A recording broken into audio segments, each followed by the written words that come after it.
All right, and welcome everybody to the Broken Wing Racing League. This is the GT3 Championship, Sprint Championship, Season 11, Round 6, the final round here at Mount Panorama. I'm Jason Alvarez, joined by Jeff Lubich, who's joining me. How's it going, guys? Here for a good race here around Bathurst. Should be a good one. Yeah, and we have 30 drivers that are on the grid that are doing their thing right now. And we'll probably go on board with somebody who's actually pretty sporty. We have Trey Mistack, who is in P1 in practice. One thing to note, though, is that Trey is trying to establish himself as a last to first kind of guy this season, so he will not participate in qualifying as per usual this entire season. And as fast as time, there isn't going to be much, but it's going to see him claw through the pack a little bit, but his passing is going to be very difficult. Jeff, what do you think on that as far as passing goes here? Passing here will definitely be a hard one for him. I know he normally splits through the fields quite easily. Oh, somebody's off there. Oh, two people. Yeah, but he's normally really quick. He normally cuts through the field with ease. Here will definitely be more of a challenge, especially with the night and the tightness through the downhill section. But I think he'll still be just fine. I expect a top 15 from him. Absolutely.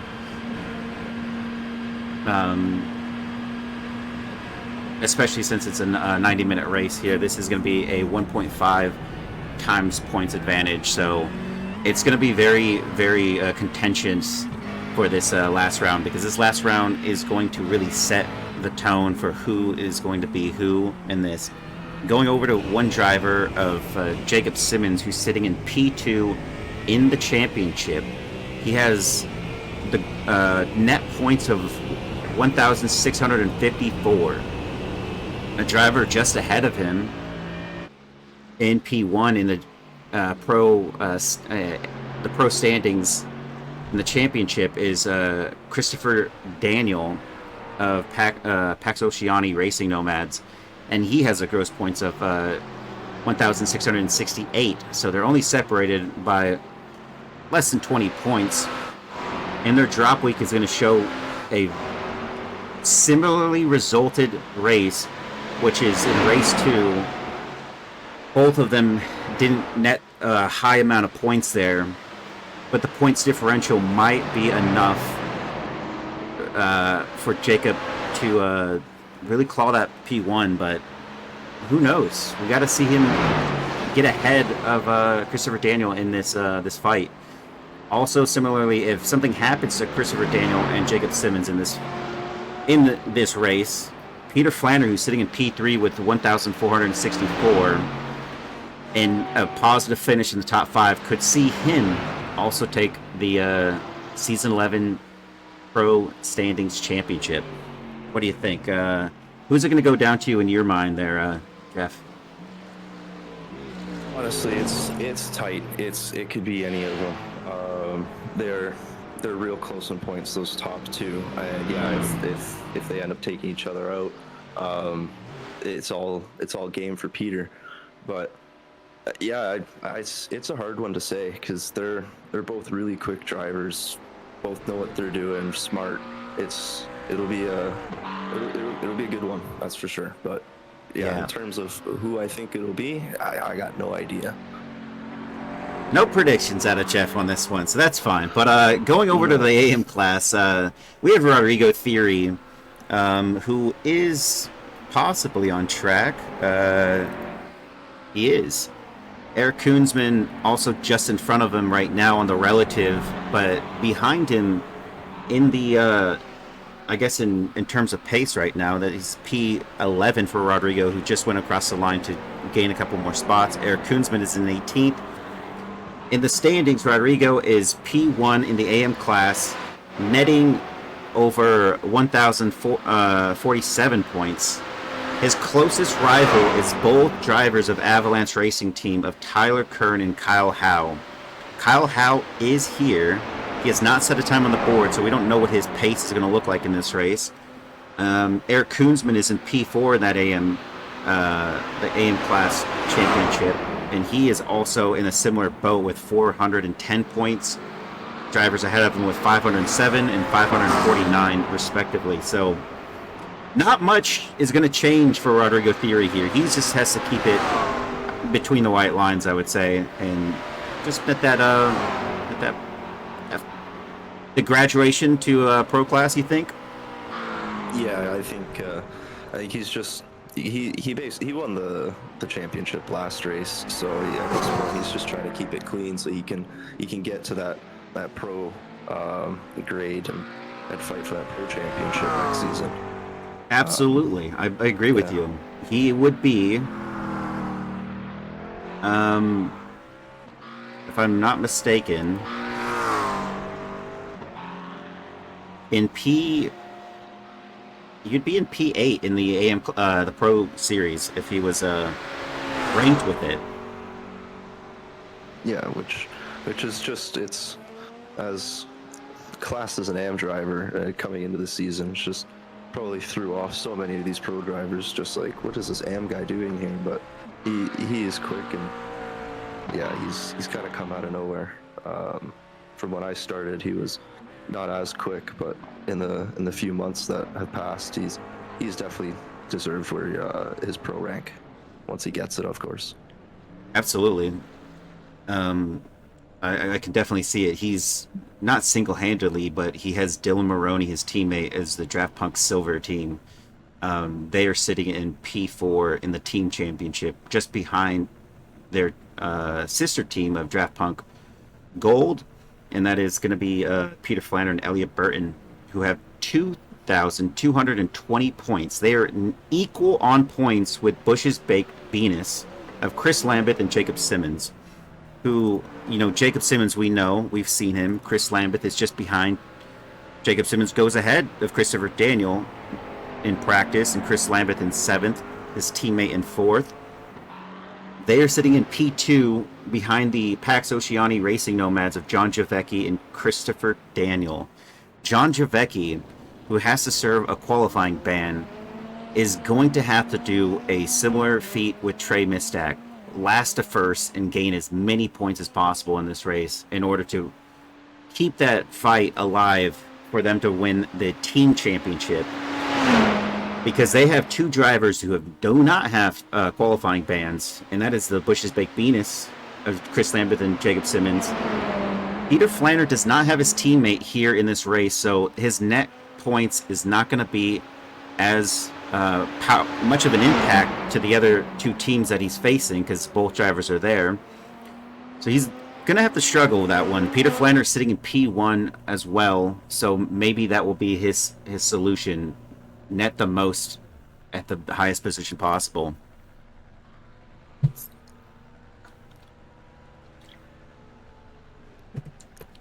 Yeah, it's very close. It's very close. It's very close. Yeah, the Pax Oceani Nomads team, they've got two quick drivers, John Javecki, Chris Daniel. They'll definitely finish in a high spot and should not retain, but get that championship this season. I'd agree.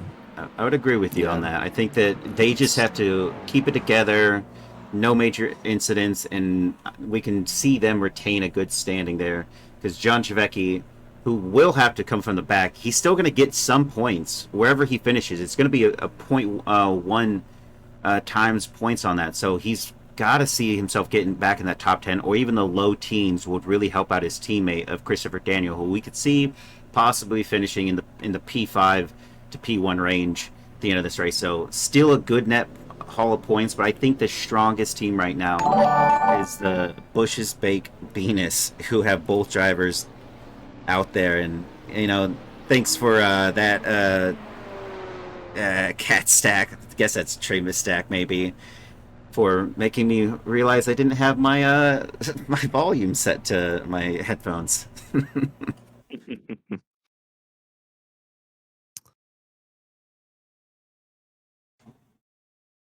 Yeah, but just quickly back on those team standings.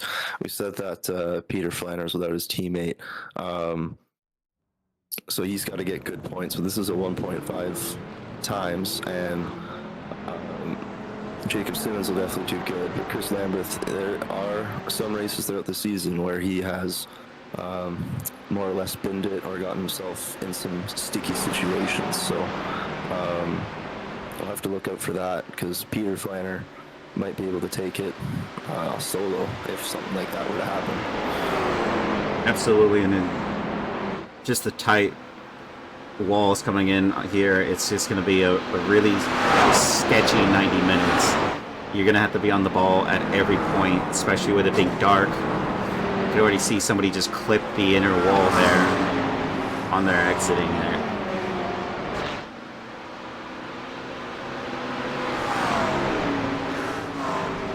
And Peter Flanders, the first driver, took him out. It looked like Andrew Korostecki was ahead of him, but maybe they swapped positions there on the straight, the mountain straight.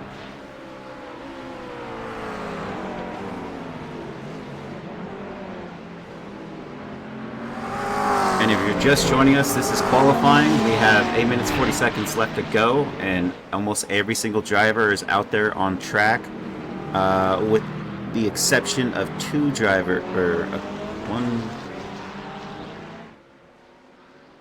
11 drivers that are not out yet. That's something else. John Javecki, the only driver we know for certain, has to serve a qualifying ban. The rest just opting to wait it out, I guess.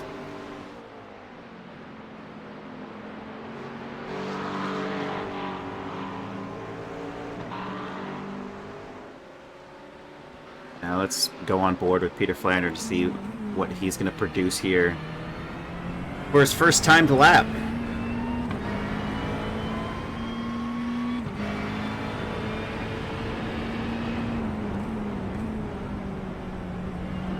Now, Jeff, you drive in the GT3 Championship. You also drive in a couple other ones.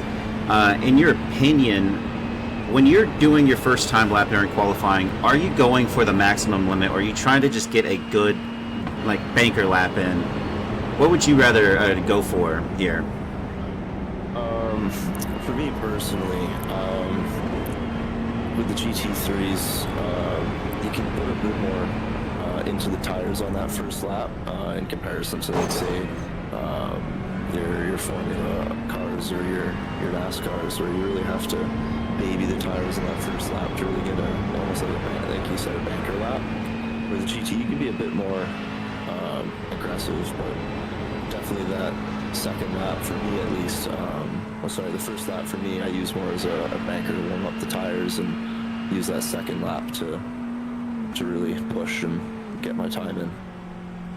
Absolutely. As he's going through the S's, he's really getting it in there, just really going for it. I guess he's might not follow the same advice here, but I mean, he was P1 in the practice session, so I guess we'll see him possibly top the charts initially and see if he can't retain that after a couple fast drivers behind him come up. Yeah, definitely, and that's what I mean. Like the outlap isn't more than enough to get the tires up to temperature to really push on this first lap here. So yeah, he doesn't need a first lap banker like myself. I am a lot slower, so that's why I need one. Understood. And also joining us in the booth, you're listening to Jeff Lubich there just talk with me, but we also have Justin Scott is also here if he is still around. He has been pulled in to the booth, but maybe we'll hear him in a few seconds. But so there were three of us having a conversation as this race is going to commence shortly in 5 minutes 35 seconds. So we have our first drivers across the line here. Peter Flander holds P1 for now. Tyler Anderson in second. Jacob Simmons in third. JD Daniel in fourth. Chris Lambeth in fifth. Andrew Korosecki in seventh. Now Chris Chitterling crosses the line. One of the drivers that's going to be surprising to see is Christopher Daniel, who is not on an outlap. This is going to be his first time to lap. he's the driver that's battling right now in the Pro Championship with Jacob Simmons. He's got to find himself ahead, not only in qualifying, but in the race, if he wants to keep that championship alive.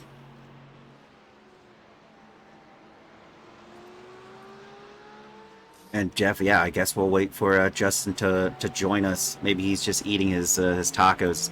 No need for quali since it's easy to pass here. Yeah, that's what somebody said in chat. Okay, I wouldn't agree, but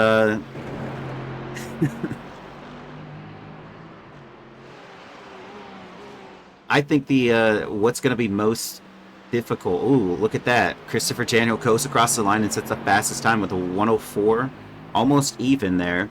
We did see a driver go into the 103s, and that was Peter Flanner.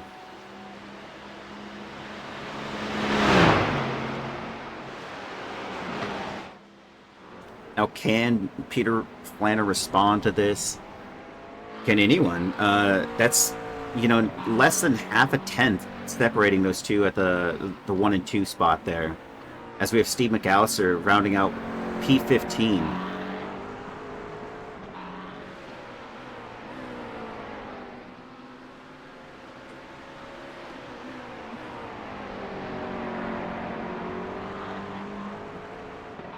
Yeah, and with just over 3 minutes and 30 seconds left, there's only 16 drivers to actually set a time on lap.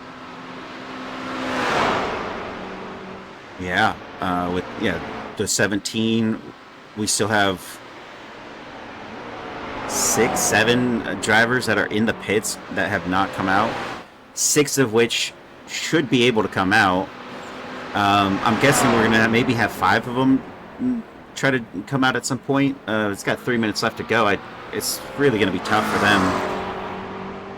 Rodrigo Theory still has not set a time on the board, and he is the driver that's fighting for the AIM Class championship. His competition is out there, and that is Kyle Howe. Actually, no, Kyle Howe is in the pits. Eric Koonsman, though, is in P9 at the moment. And yeah, John Javecki, the only driver who won't be able to set a time on the board for serving qualifying ban. And really, can you hear me? Yeah, and there's Justin Scott joining us in the commentating booth. Some contact at the top of the hill there. Looked like it was Korostecki and somebody else. That is definitely not what you want to do on a qualifying lap. And Justin just getting right into it. Welcome, Justin.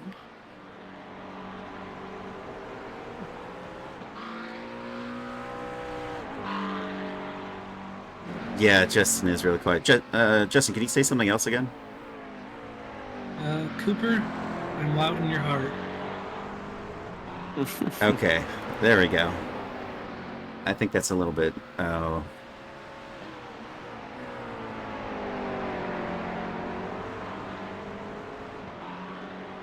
So now it's 22 drivers that have set a time on the board. Chris Lameth going ahead in P6. We have JD Daniel of the Pax Oceani Backpack in P4 in the driver standings. Still a possibility that he can attack Peter Flanner for that final podium step in the overall championship. He's only behind by less than 100 points, so it's still a big haul he can have there. A little bit more difficult for Jeff Koffold, who's sitting in P5 in the pro standings. He's got about 300 points difference to the P4 contender. Very interesting for the Pax Oceani Racing Nomads is they got Christopher Daniel, who's in first, and then they have John Javecki with the qualifying ban. So it'll be interesting to see how they match up against the Bush's Baked Beanus for the team championship here.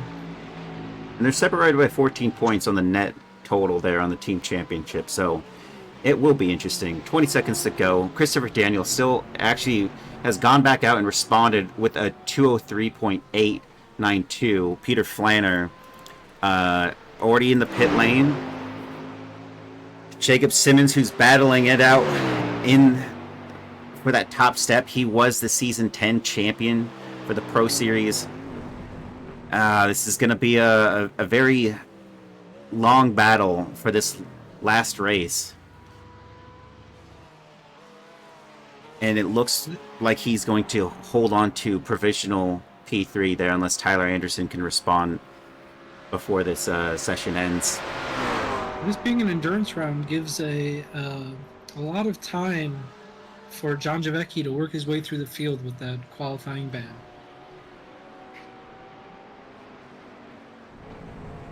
Oh, Tyler Anderson goes off. Nothing can be done there. Nothing done there. I think we'll be seeing the end of the shake-up in the top 10. Eddie Layton is still on a lap. It looks like someone else is also on a lap.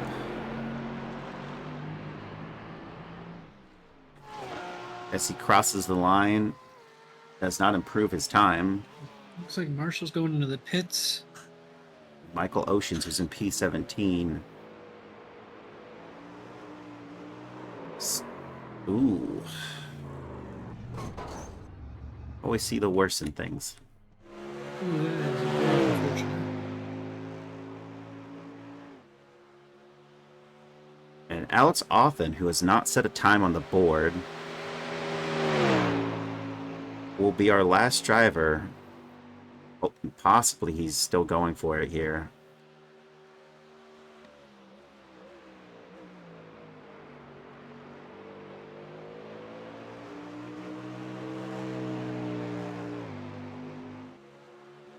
Alex Othen, who's part of the Pax Oceani Origami Pirates with Eric Neville, who's not here with him. But at least Alex Othen can take it to P13 with that finish. That's it for all three Pax Oceani drivers. Sister teams on the board in the top 15. Except John Javecki. And it looks like that might help them in the team championship. The Origami Pirates could possibly bump ahead of the Incident Crap Shoot joint racing venture, depending on how Tyler Anderson performs in this race. Yeah, and we're just a brief hold on until we this. Oh, you've got the advertisement playing? This is the Sid Magic, who supports the Racing League, as well as all the leagues within Brokering Racing League. Isn't it Simotion? Simotion? Did I say Sid Magic? Yeah. Well, hey, you can't fire me. That's why you got 3 of us in the booth, or 2 other people in the booth.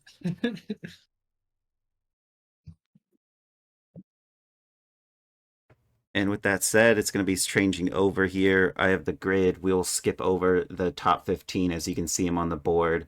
We'll go to 16 with Jeff Koffold, Eddie Layton in 17, Michael Oceans in 18, Justin Noel in 19, Andrew Korsecki in 20, Dylan Maroney 21, Steve McAllister 22, Michael Scari in 23, Matthew Baldwin 24, Trey Mistak 25, John Javecki 26, Craig Carroll 27, Noah Hodgkinson 28, Kyle Howe 29, Cooper McCoy in 30, Blake Patterson 31, and Blake Robson in 32. Battle of the Blakes in the last part of the grid. That's going to be interesting to see. We have a battle of the Chris's on our hands as well.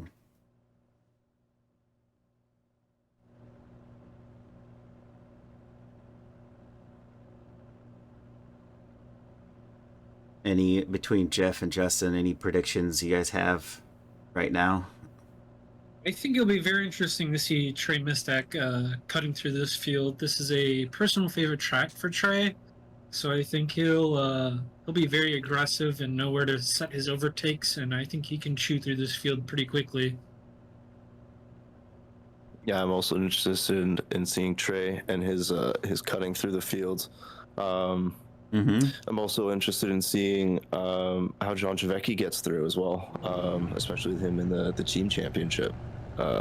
Absolutely. Yeah, it'll definitely be something to watch there with John Javecki. How quickly can he make up for this qualifying deficit since he had the qualifying ban? Not only that, he's got Matthew Baldwin also part of the Backpack Oceani team, who's just ahead of him. So he's got a sister teammate right there in the mix. Could really help his chances going forward. But he's got to also contend with Trey Misak, who's also a fast driver who's sitting at the back of the grid amongst the AM drivers. So this is going to be, these two right here is going to be a very, very interesting combination there at the back. If John is lucky, he can stay in the back of Trey, and Trey can part the sea for him, and he can kind of just slot in and follow Trey through the field here. Be very interesting to see if he can stay on the rear of Trey.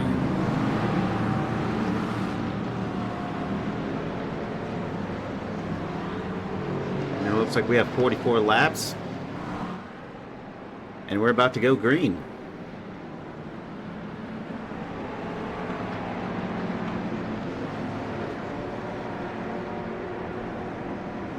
And it only looks this bright because of all the lights that are formed together. It is going to get really dark real quick. And I'd say one of the keys to this race is if we do go into a safety car, the drivers have to make sure that they do not pass under yellow, because that would be very detrimental to their finishing position. Absolutely, and it looks like we're going green, and we already have a driver of JD Daniel trying to stake it on the inside of Christopher Jacob Simmons there, and it looks like he gets away with it as they come in contact there. Contact. And that is a gain for Tyler Anderson. A loss for Christopher Daniel, who's about to lose P1. Down the straight we go, the mountain straight. And we are too wide for a lot of those guys in the backfield. And Peter Flanner gets ahead. Going up the mountain here. Ooh, we've got a spinner in the back. Yikes. That is Alex Othen or Nicholas Mazza. I'm not sure. It's Archie Williams, car 993. Okay. We'll take a look at that in a little bit. See how they do going down the for the first time. Coming up to it real soon.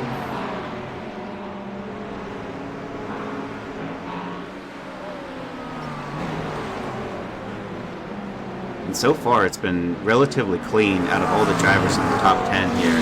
We do have a driver, Jacob Simmons, who's lost 3 positions off the start of this race, and he cannot afford something like this when he's got Christopher Daniel fighting him in the Pro Championship, who's P1 right now, and he's P2 in this race.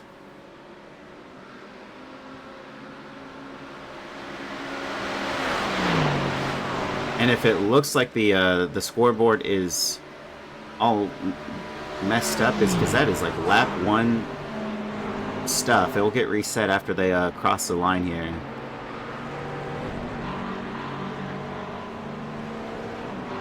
Add on the first lap. Oh my gosh, that is like the worst possible timing too. Yeah, that's what I've been having with. I still got 13 seconds left on the ad.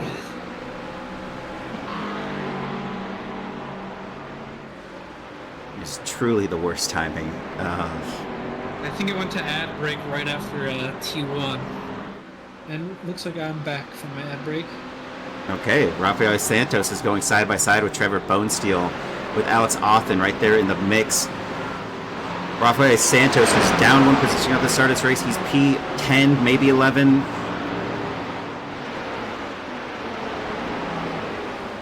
So he started P10. And now he's going to, along the outside there, Trevor Bonesteel is going to get ahead of him at the moment. And I think that's going to be a move done.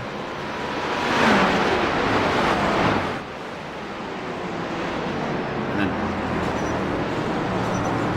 further back, we have, it sounds like a few drivers hitting that wall. Yeah, it definitely sounds like they're clipping that inside left wall.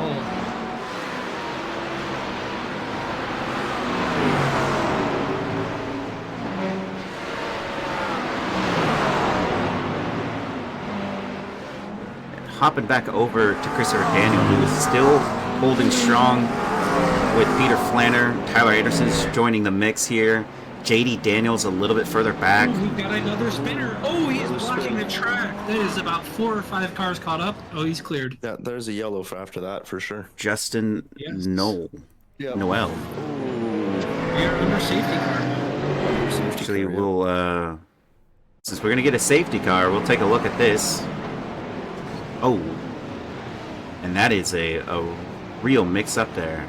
And everyone trying to slow down for that. That's truly unfortunate for him. Where's that safety car going to be? At least everyone's slowing down right now. This is really going to help out, I would say, Jacob Simmons, who's got his teammate behind him. So he's probably not going to be racy with his teammate. And his teammate's probably going to do his best to help him out and gain some positions back. That would be my assumption here.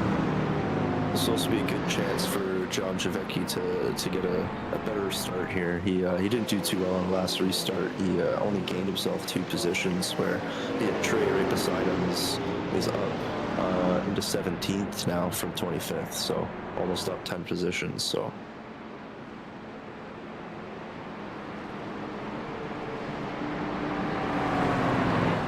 yeah, Trey really benefiting here, getting 8 positions right there. John Javecki, it's not really his race right now. He's only got 3 positions gained. no, he's really gonna use this restart almost as a fresh start to the race. Just forget the last few laps and just try and refresh, go over again. Well, take a look. It was John Javecki who was also involved in that. Yeah, I mean, what can you do? Him and Craig Carroll having to get really slow there.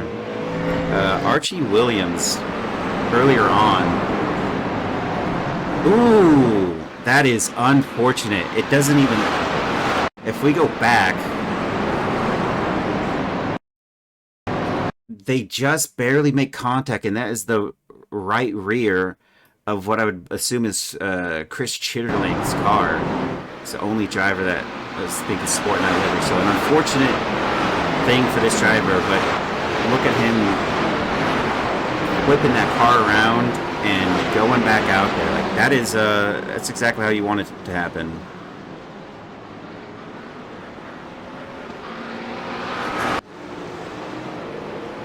And we are It's definitely too early for any sort of pit strategy off of this. We are only about 9 minutes into the race.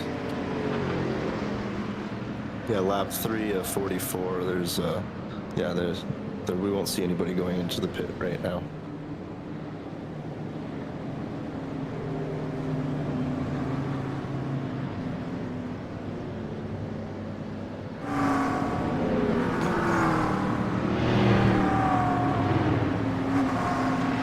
Like Jacob Simmons might have clipped that wall into the safety car. part of me thinks that there is just a if you get too close, it will make the sound, even if you're not actually hitting it. It's kind of like a netcode type thing. But who knows? I've definitely had my fair share of that. Looks like the guy in front of you hits the wall, and on their end, they've taken the corner normally. And it is unmistakable, the Venus of Bush's Baked Beans sitting there on the top of Chris Lambett's livery as he edges closer to his teammate.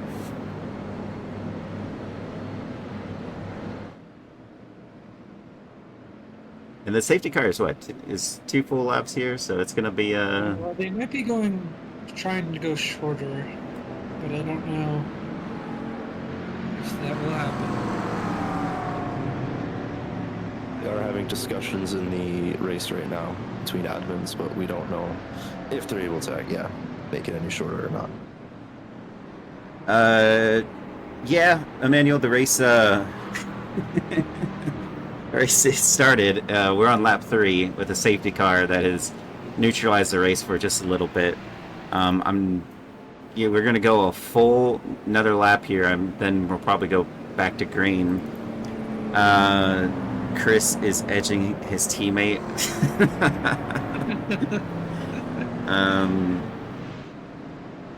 I was told to say to make mention of it in the stream.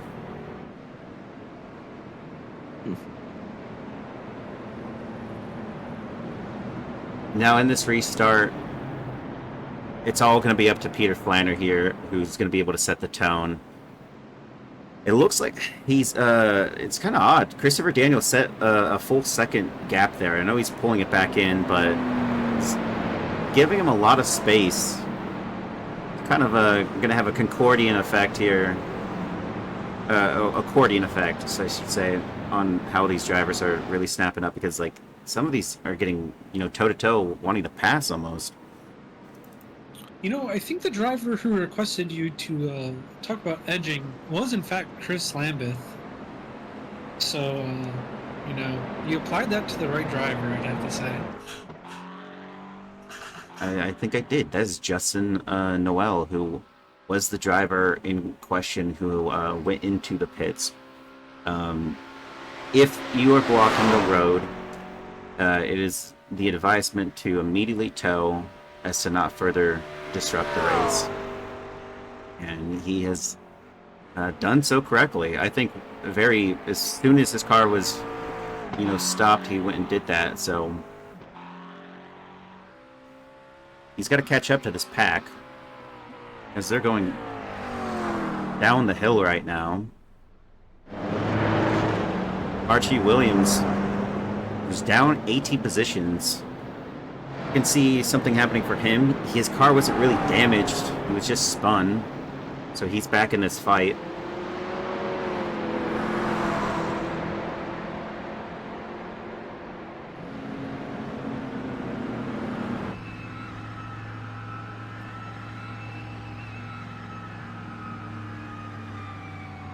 And there could be multiple safety cars within the first, 20 laps. Wasn't that what it was? They said there was, a cooldown, I think is what Noah just came on the radio to say, is there's a period where it can't pop right away.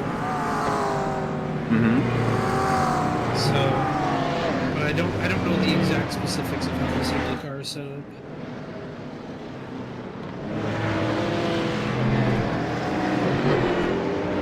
All right. Got Steve McAllister and Craig Carroll of the Caffeine Global Motorsports. Those blue Porsches, you will see them. They're always teammates. They are not far off from each other in terms of position. Oh, somebody has gone into the grass while they were weaving. That is Rafael Santos. He got back onto the track, but he definitely dipped his wheels into the grass. Well, I think that was John Javecki. Oh, was that John Javecki? Yeah. Whatever the pink Porsche was. No, that's Rafael Santos. That was Rafael. Yeah, it was him. And then there's a driver in P23 that also did it as well. Yes, that would be John Javecki. I'm watching John Javecki on a separate screen, and yeah, I just watched him go off into the grass. Oh, okay. Second, I thought we were in the chase. For a second, I thought we were further along, and this safety car was not going into the pit lane. It's not going into the pit. Oh, there it goes. Oh, we cut through some cones. Rest in peace, those cones and their families. Yep. Never needed him. Peter Flanders going to be able to set the tone here. Ooh, that is a big bunch up there. Big checkups in the back. Austin McGill really held back Jacob Simmons there on the restart, it looks like.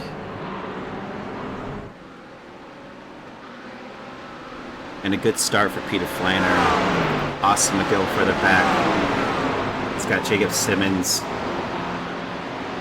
just behind.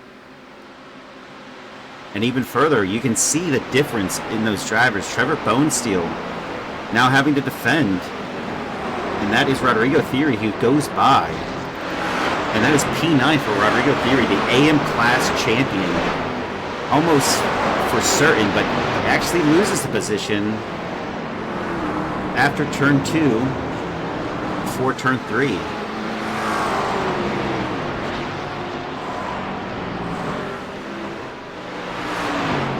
Back over to Christopher Daniel, who is extremely close to Peter Flanner. Not 3/10, 2/10 separating these two.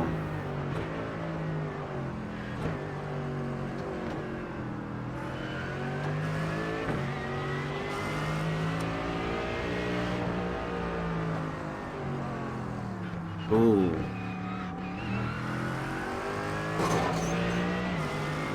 And I believe he actually did hit that wall. I mean, it sounded like it, but not only that, it was Spark shower. Yeah, and Christopher Daniel, it's going to be not the move just yet after the Conrad straight. We'll go back slightly here as Austin McGill. There's the move you want to see. Archie Williams has crashed again. I'll take a look at that in a second. Jacob Simmons goes through on Austin McGill, and now Christopher Daniel sets the fastest lap. Looks like the kink of the Conrad straight is where just before the kink. Yeah, he lost it just before the kink. He was following behind Craig Carroll. Hit the wall very hard. So on the Conrad, oh, they just get it. They just touch wheels, and yikes! That is a rear end gone. Really can't catch a break. She already used the fast one there. Oh, and there's Nicholas Mazza keying it up. You can see him in the back. He's got that number 3 in his car. He's got Jeff Koffeld ahead of him, and it looked like he almost had a move in there, but not just yet. So the kicker has moved Jeff Koffeld out of his way.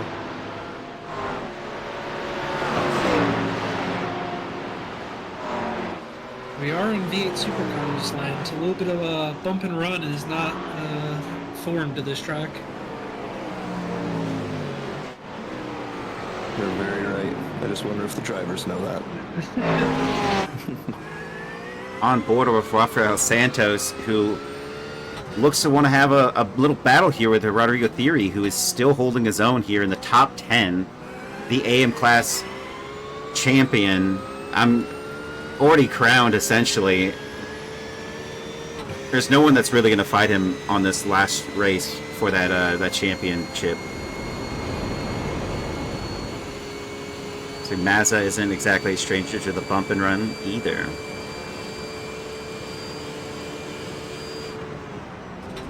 And while he was 2/10, ooh, I think he took a little too much there.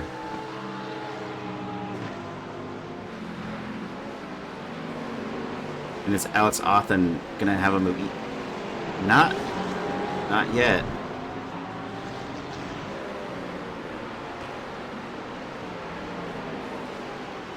I guess the question for both of you, do you see this? Oh, is that Trey Mistack back there?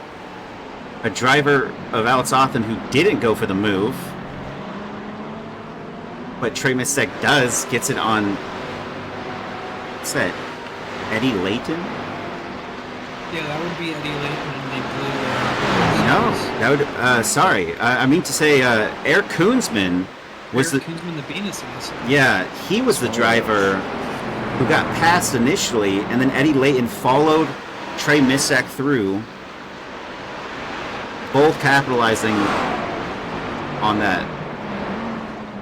It's unfortunate when you're a driver trying to only lose one position, you lose 2.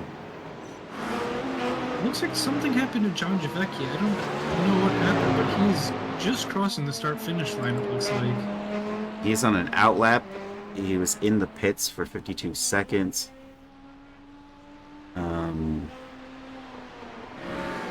I did not catch what happened to him, but that is not great for the team championship.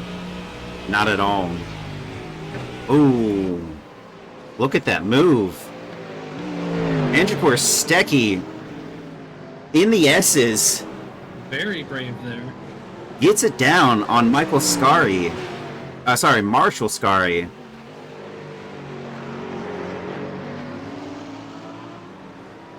Brave and kept it together. We see him moving up to the position he started this race in.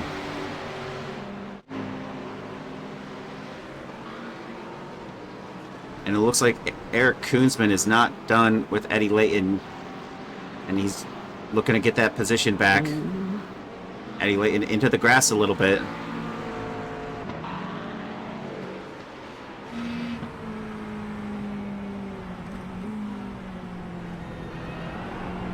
Anderson cutting some grass here too as well.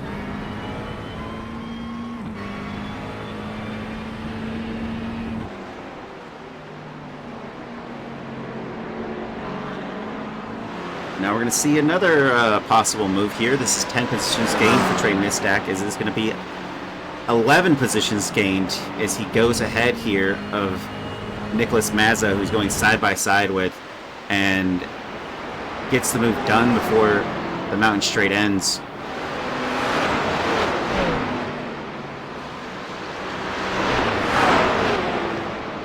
And now he'll follow Jeff Koffel, that Ferrari, up the mountain, down the mountain, unless he's going to be as brave as Andrew Korsecki was going into the S's.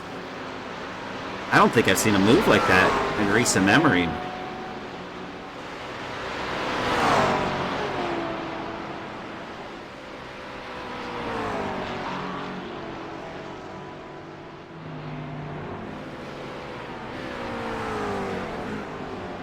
Go over to Rafael Santos, who's a little bit further up in the pack. He's got Rodrigo Theory still there.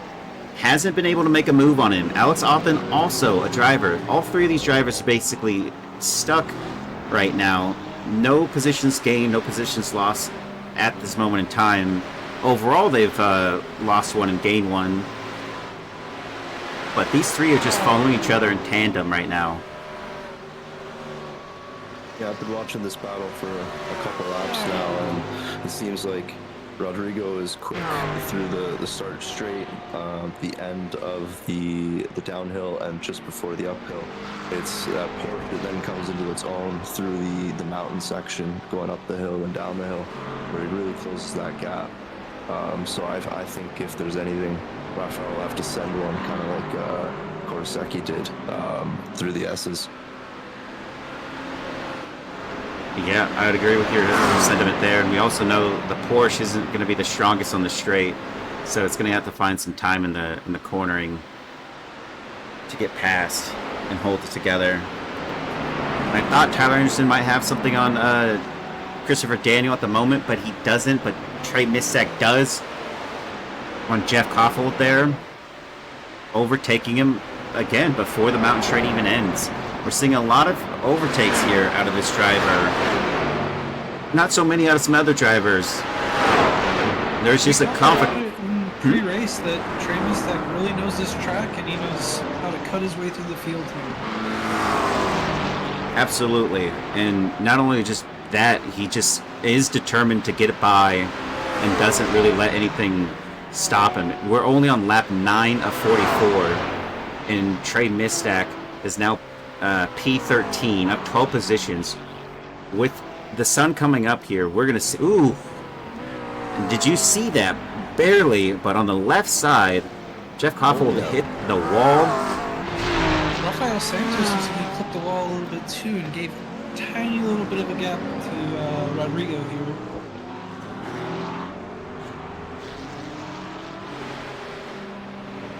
Looks like Rafael will now be on the defensive from Alex.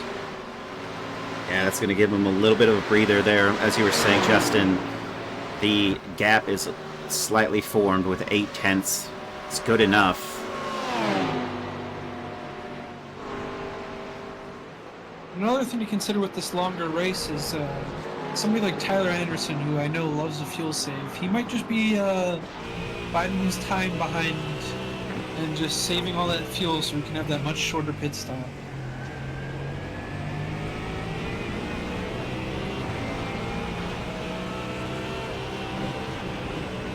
Man, he's getting so close to the rear end of Rafael Santos, but Alex Oppen hasn't tried to make a move just yet. He's done some dummy fakes into the inside line, but on the mountain straight, I guess the Ford just isn't really cutting it. It looks like he gave himself a big gap on the corner entry there to try and get him with a run on the exit, but it didn't work out for him this lap. Oh, he started to move? Oh, no, he peaked it.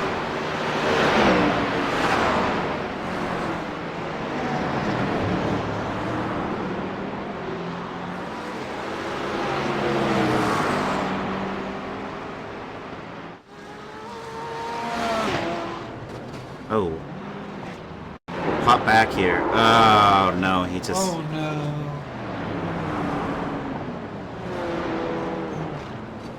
It's already... he's partially blocked, but he's going to let everyone by. This is Caffeine Very heads up Motorsports. by the other drivers to get through there mostly unscathed.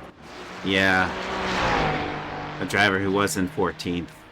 Coupled now limping his car back, and yeah, without a wing, that downforce is slightly gone. Looks like Tyler Anderson is setting a move on Christopher Daniels. Going over to it, and there it is, down the inside line there at the chase. And they even touch on exit, but he gets it done. That said, Jacob Simmons also woo! Jacob, ooh! He can make this happen. Oh, yeah, that's gonna be a rough one for him. Dropping back several places. Even Rodrigo Theory is getting by there. That is gonna be P10. Rafael Santos might even also have a chance here. And Trey has inserted himself in between this battle of Rafael Santos and Alex. Yes, he has, which means he's gotten past Alex often at one point, and now that battle we were looking at, Rafael Santos, as you said, Justin, now this is just him. We'll probably see him make a move shortly, and then Alex is going to have to, hopefully he can follow through and get by at the same time. We've seen other drivers do it. Let's see if Alex Houghton can also make that move. It's obviously it's not ideal that Jacob took that spin, especially for the team championship. But I don't know what's going on. But John Javecki, he just can't seem to get it together today. He's way off the mark. He's not able to really make anything up. You're absolutely right. It is kind of confusing. Maybe he just hasn't had some practice. I'm not sure what it is all coming down to, but it's really going to hurt the team championship for them, as they are number one right now. But with a good, strong result out of the Bush's Big Penis, we could see them take P1 in the team championship.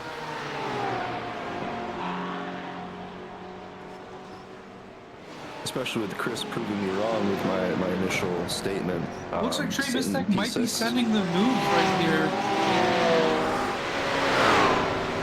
He gets it done on the straight. Right there on the Conrad straight. Yeah, the Conrad. Oh no. And as he got that move done, we have JD Daniel, who was sitting perfectly in P4. That is unfortunate. Ooh, and clips a driver. He's back on it, but did anyone see? Oh no, that's Mike Oceans.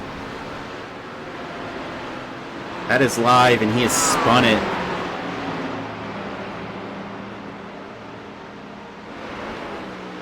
And he is still back there.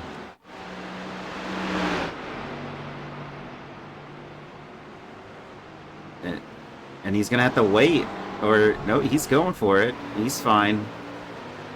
He's back out there. I'm very interested to see this Trey versus Jacob battle here. Will Trey be able to quickly get past Jacob? The Season 11 Pro Championship winner versus the Season 10 Pro Champion winner. I believe Trey won the 10th one, wasn't it? Ooh. I heard a spinner in the background there. That's JD Daniel. He hit the. Oh, that is not going to be good at all. He hits a couple of those big whoa. He just lost it on his own. Very unfortunate right there. Yeah, you could see it just come undone for him, and unfortunate for the Pax Oceani group. I wonder if he just touched that inside curve maybe that little bit too much and just unsettled that car just enough to not be able to correct it. Just, yeah, completely out of his control. Ray is in a rocket ship. He is catching up on Jacob a little bit. Yeah, so the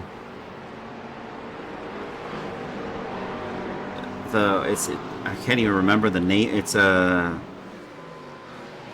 back Pax Oceani of JD Daniel. That's just one of the sister teams to Pax Oceani Racing Nomads. And Chris Schitterling is also going into the pits right now on lap 13 of 44. So maybe this is the time we see a trigger change for these drivers to go into the pit lane and get some fuel. Would be open around this time. It's been 27 minutes at least since race start. Yeah, something like that. And with this being a longer race, would we think that they would be doing one stop or two stops? I think it's got to be the Daytona race was definitely a two-stop. It was the same one. And look at that, Alex Othman gets it on the outside before turn 3 and gets ahead of Rafael Santos. Now the staggering thought here is we have Rodrigo Theory, the AM class champion, who's sitting in P7. With respect, he should be there in P7. He would be P7 or P8 in the Pro Class Championship right now. He's gonna win the AM class. He's got 2 Pro Championship winning drivers behind him by only half a second. Looks like Steve might have hit a wall, or the car in front of Steve did. Justin Noel might have hit the wall. Who makes the move first, guys, between Jeff, Justin? Is it going to be Jacob Simmons on Rodrigo Theory, or is it going to be Trey Misek on Jacob Simmons? They're all like really close. Trey's gonna be the one to make the move. Yeah, I'm with Trey. I think he might do it right here. Getting real close to that beam mobile. Now, hopefully the viewers are not on an ad break, because I did just get a minute-long ad break for the stream.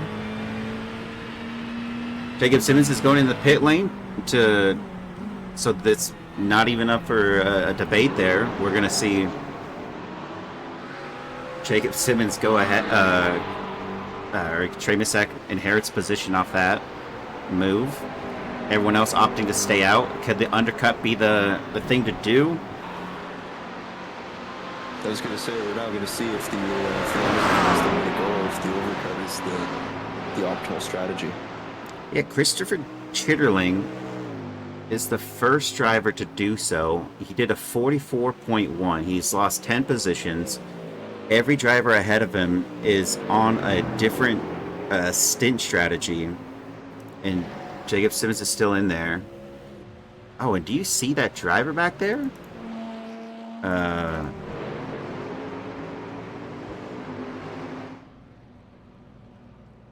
That is Justin Noel. That was the driver that crashed at the top of the mountain, and I think Steve made contact with his crashing car. Yeah, Steve definitely has a rear end that's not so good. Like did Steve not pit? I'm surprised he didn't get fast repaired. Looks like he still has damage when he came out of the pits. He might have just drove through. Not really sure what happened there for Steve. I'm gonna go back. Yeah, I'm not sure about that one, but Rodrigo was ahead of Trey Misek. When did the move happen here? Is it just before the S's?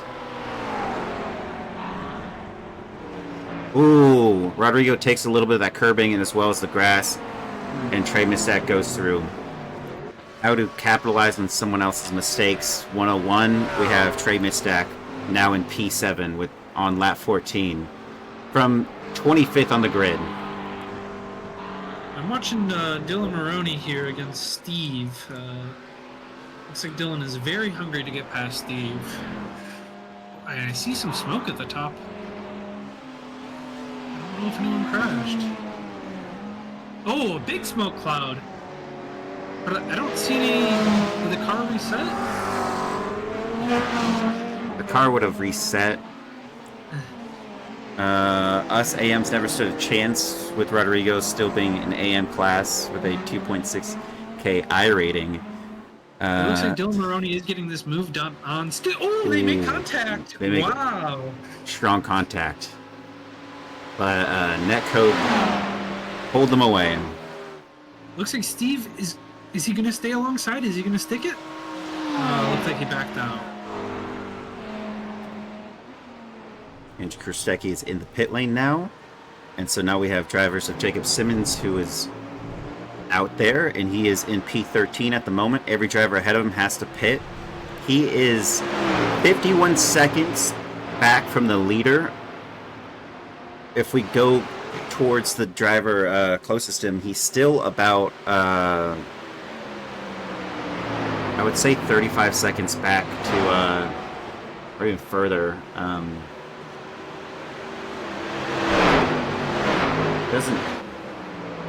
Won't show it yet, but we'll see how far back he is from Trey Mistak, who's kind of his benchmark of where he's going to come back into this race.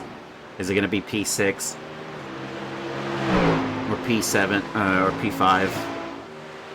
Or I guess P7. What's P14 right there?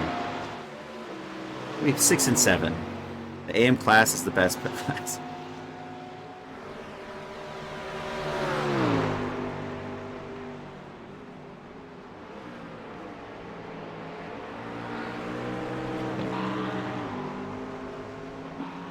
Now, Jeff, you were saying you were kind of surprised by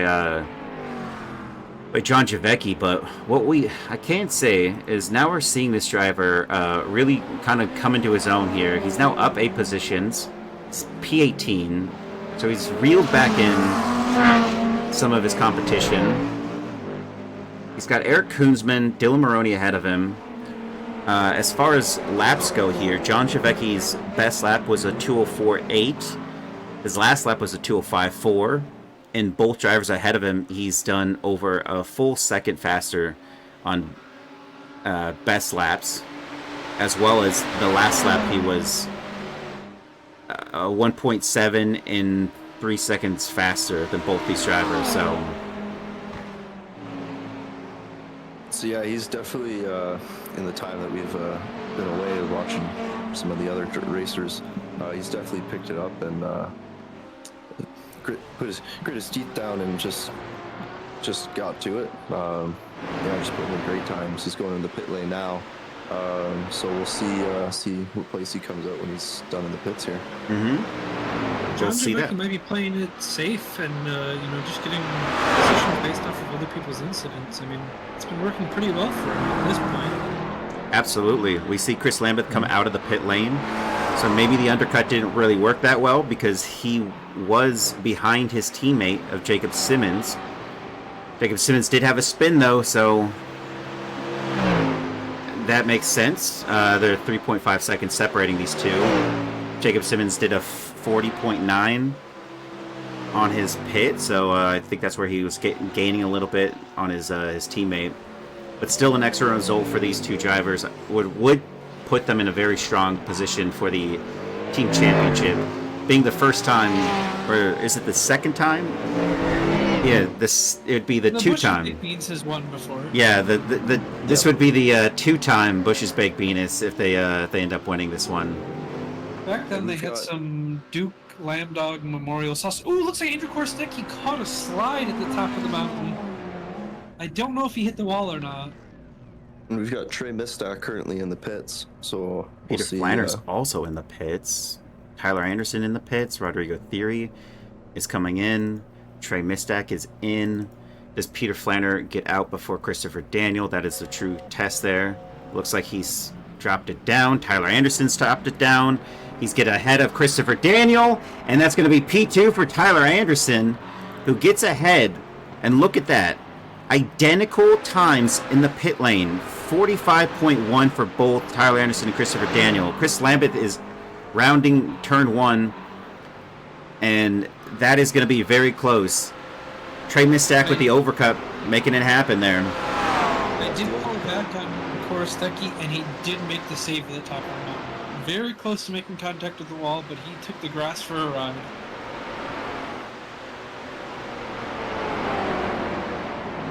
And Chris Schitterling looks like he had an incident. We'll take a look here. The little lug nuts has found the barrier. Brain his lug nuts all over the track. Oh, and then just hits another one. What a move to get back on in order. But his car does look unsettled, to say the least.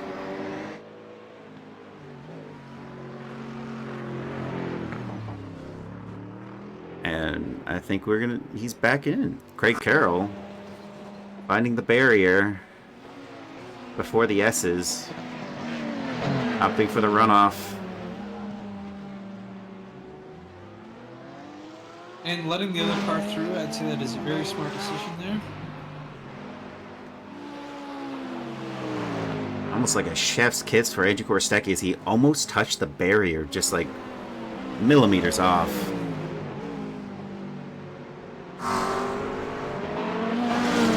And that's after he went for his wild ride last lap, so I'm sure he is definitely scared of sending it too hard again, but he's still going for it. Now this is the Mustang versus a Corvette. Who's going to be faster on the straight line? I guess we'll see on the Conrad straight. He's got a toe, so this should help him, but we've seen the Mustang not perform on a straight against some other cars, especially a Porsche, for example. But Andrew Korostecki sticking it down the inside line through the chase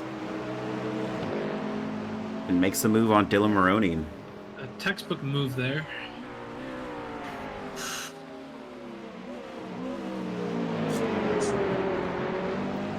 And going back over to our race leader here, Peter Flanner, really cementing a long haul of points for his team.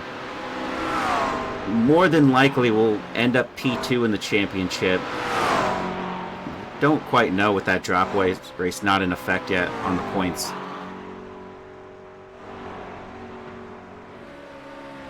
Also, the gap between the big Bemis and Draft Punk Gold is only a singular point going into this race, if I'm reading the standings correctly. You're absolutely right. Unfortunately, Elliott cannot make it tonight, but there's still a lot of time for one of the Bemis cars to not have a great lap and maybe end up in a wall. The other thing to think about here is Chris Lambeth and Jacob Simmons have been very strong every round. Round 4 would be their drop week. Round 4 would also be the drop week for Draft Punk Gold. As far as drop weeks for Pax Oceani Racing Nomads, I believe their drop week would be round 4 as well. I guess no one had a good round 4. And so we will see a really odd shakeup. I think the overall points here for this 1.5 means that standing will be based on whoever does the best in round 6 out of all these teams, out of these top 3 teams in the Pro Series. They are probably going to win the team championship, hands down. Ray Mistak is up 20 positions right now, and he is chasing down Chris Lambeth. Can he make this move before we even get to the top of the mountain? Yeah, let's take a look. I don't think it's on just yet. He is 3/10 away, but he's been way closer on previous attempts when making that move. You know, with the amount of laps that are left, Trey's, I think this would be his first last to first challenge. Or relatively last to first. I don't know if he was dead last, but non-qualifying. We can see last. Well, he's got to pass 4 drivers. He's 11 seconds back on the leader. It is quite possible. He did set the fastest lap out of anyone on race pace, that 2:03.7. And all it takes is a mid-race safety car for Trey to get this, he bunched back up and he can be aggressive on the restart, and he could be in first for all we know.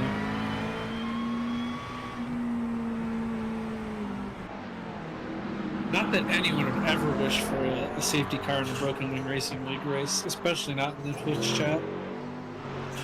Oh, most definitely. Reverse commentators. I think, out of everybody in the commentating booth, it would be me saying something that it would actually happen. Yeah, I think Jason's got the voodoo. I don't know how he picked it up, but anytime he speaks highly of a driver, things tend to quickly change in their favor. You sense it in the air, or at least I sense it on the data sheet. It shows something that's going to happen, and I say, well, let's take a look at that, and then something does happen. It looks like Trey will be much closer on Chris Lambert this time. Yeah, he was 3/10 back, and now he's 2, and he's going to close that in. Looks like a good run out of turn 1.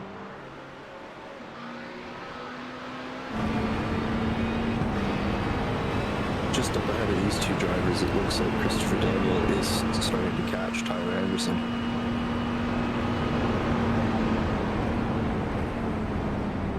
And we knew that was going to be kind of the case. Post pit stops, people are going to be a little bit more far spread out. The pack's going to be spread out. But ultimately, their race pace comes right back into form, and we'll see them come together. As Chris Lameth got a little bit too close to the wall there. I'd say that was netcode more than anything. It doesn't look like he slowed him down or anything, so I think it might have just been a bit of a netcode kiss.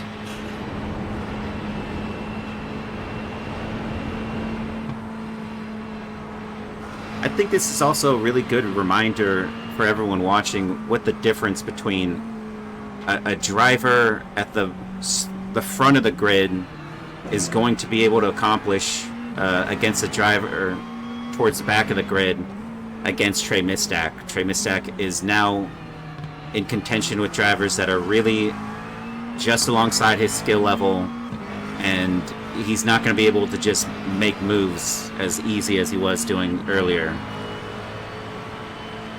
Another thing to take note of is the track temp is increasing, so things could get a little bit trickier for some of the drivers out here with these hobby track temps. They might be sliding, and is Trey going to go for the move here? It looks like he is, and he sent it, and it looks like he's got it. Not wrong there, and there he goes. As I was speaking too much there, he made the move happen, despite what I was saying.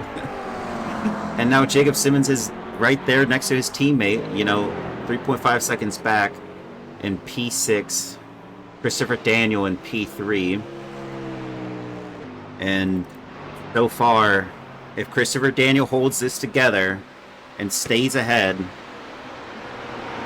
Jacob Simmons will be dethroned for the AM class, or sorry, the Pro Class championship winner.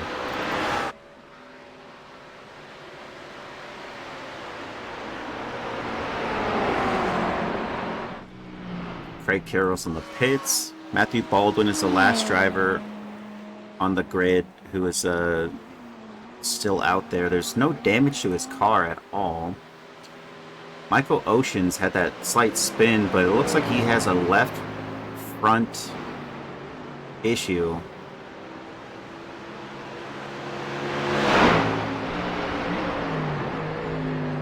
Looks like it's just a slight touch of the wall damage there on the front left. That's been there for quite a few laps too as well. Yeah. I noticed that earlier. I don't remember what incident caused it, but I definitely remember his fender being pushed in a little bit. Yeah, he definitely has a little bit of damage there. Going over Steve McAllister in P20, JD Daniel having that unfortunate wreck. He's now in P19. John Javecki in 18. He's kind of in no man's land right now. He's got a 5-point-second gap to Chris Chitterling. Still up 8 positions. Chris down 8 in 17 here. He's got a big gap there. It's 11.6 to P16. Really, like, in these endurance races, you really see a huge margin change when everyone decides to go in this pits at different times. The gaps really form. You know, Matthew Baldwin 0.7 back, but he's in P23. Marshall Scari P16 with a 12-second gap to Dylan Maroney. Dylan Maroney with a 6-second gap to Andrew Korostecki here.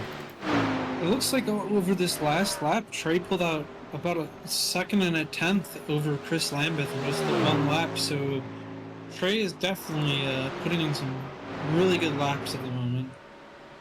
Yeah, that's a 1.1 second gap there, almost a full second.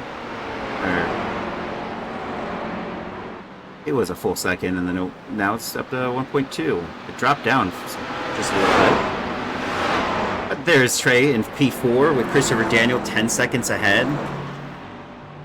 And it looks like we're going to see the drivers of P1 through 3 get really, in 20 seconds, they'll finally catch some of that lap traffic. Christopher Daniel. Important to note, the drivers in the top 4 all pit on the same lap 16. So they might all be on a similar strategy at the moment. That is true.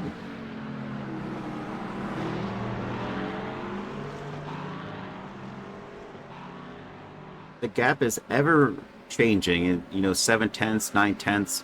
Christopher Daniels keeping it down at 8, but it's going to be maybe another lap or 2 before we see these two get really close together and have to battle it out. Not even fully through this lap yet. It looks like Trey's put another second at Chris Lambeth. That is also the case. Take a look here at the driver info of Trey Mistak versus Chris Lambeth.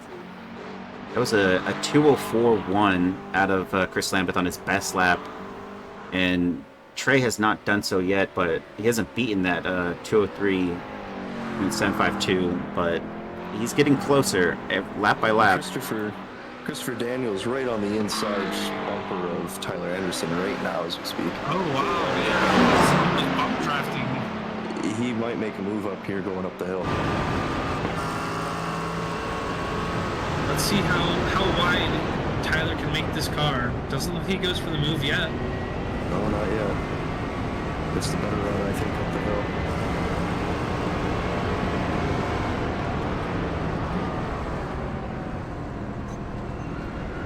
Now, if only Tyler had his bum of a teammate to show up for this race, I think his spirits would be, much higher if his teammate had shown up for this race. But I guess guy had something better to do. Most definitely, especially when we're in a team championship like this, you really need that the teammate with you to help you out. Because otherwise, you just basically hanging out to dry. Yeah, you gotta boost the morale. Exactly. I don't know if I'd agree with both of you guys. I think the Troubleshoot McCoy is a strong lad. He saved my PC. I wonder who that would be in the chat asking who's that guy. Not that it matters here. We're going to go with the Incident Crapshoot joint racing venture of Cooper McCoy and Tyler Anderson. They're sitting P11 in the championship. Not a good haul of points out of them throughout the entire season. So the joint racing adventure is not going to accordance to plans. Get themselves up there. That is a pro/am. These guys have priorities outside of racing, it sounds like. And I don't know how I feel about that. I feel like they call it a game. Yeah.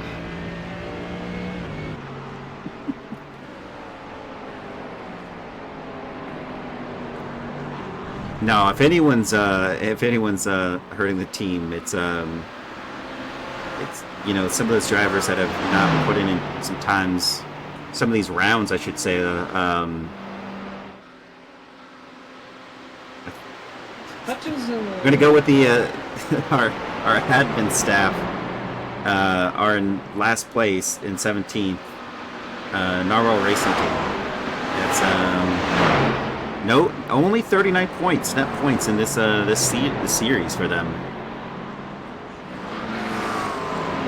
I think we have Joshua Grosso only showing up for one round to put up a 21 points finish.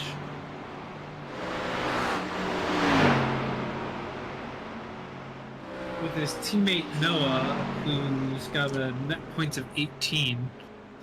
Although Noah has much more of an excuse over Grosso. Noah had his power taken out by a hurricane, and Grosso, I guess, true. just too cool to race with us.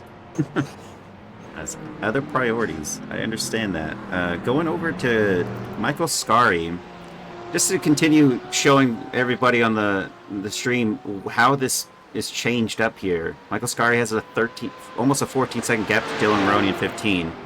Dylan Maroney in his own race, 5.6 back from Andrew Korostecki. Andrew Korostecki going up the hill, he's got a 6.8 second gap to Eric Koonsman. And all these drivers, their stint is completely different, so that's what it really shows why they're not close together. Eric Koonsman, 4.7, 4.8, almost 5 seconds to Eddie Layton ahead of him. Nicholas Mazza and Eddie Layton did pit on the same lap. That's why they're only 2-second gap from each other, which really goes to show you that because they pit together, they still kind of stuck with each other. And their pit time was essentially the same.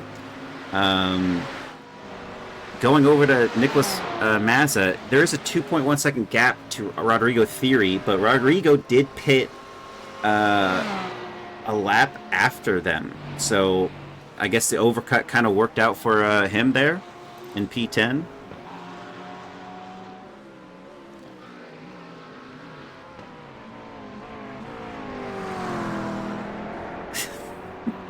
And Rafael Santos in P9 with a 10-second gap to Alex Othen. I mean, with these endurance races, we really do see a change-up in the order based on pit times. Alex Othen only 7/10 back on Trevor Bonesteel, who's holding his own there in P7. These drivers did not pit on the same lap, but it looks like they... Eric Koonsman is going into the pit lane. Looks like Trey's pulled out a 4-second gap on Chris Lambeth, but he's only taken about a second out of Christopher Daniel. So this stint may just give Trey a buffer on Chris behind, but who knows if he'll be able to significantly catch up to Christopher Daniel or not on this stint here. Yeah, and there's Jacob Simmons in P6 after Trevor Bonesteel. He's got a 7-second gap to P7 there, but his teammate of Chris Lambeth is only 2.2. I believe that time was over 3 or 4 seconds previously, so I think he's kind of reeled him in slightly, but I don't expect team orders out of these two. That's what I was wondering. Will there be team orders between the Bean Boys? It would be for the championship. If I'm looking based on the drop, the drop week, it would still go to... It would go to Christopher Daniel unless he was able to gross over an extra 100 points off this race, which that would be the difficult thought there. Is it even possible? And look at that, Trey Misek just set a fastest lap. Dark Comet race over for Chris Lambeth a quick mid-race interview. I asked, is there any team orders between him and Jacob? And he replied, no, there's no team orders. And so, yeah, I guess we'll not see that in effect. They have their own version of papaya rules called bean rules. Yeah, the bean rules.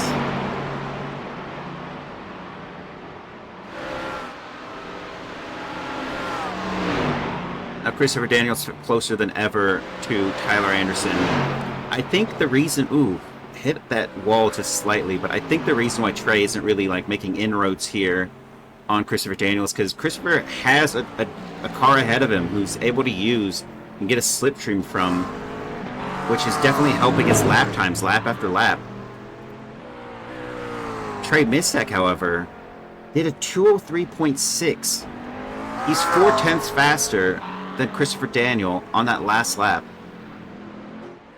Yeah, he's definitely came down about a second since I last mentioned the gap, so he is making inroads here.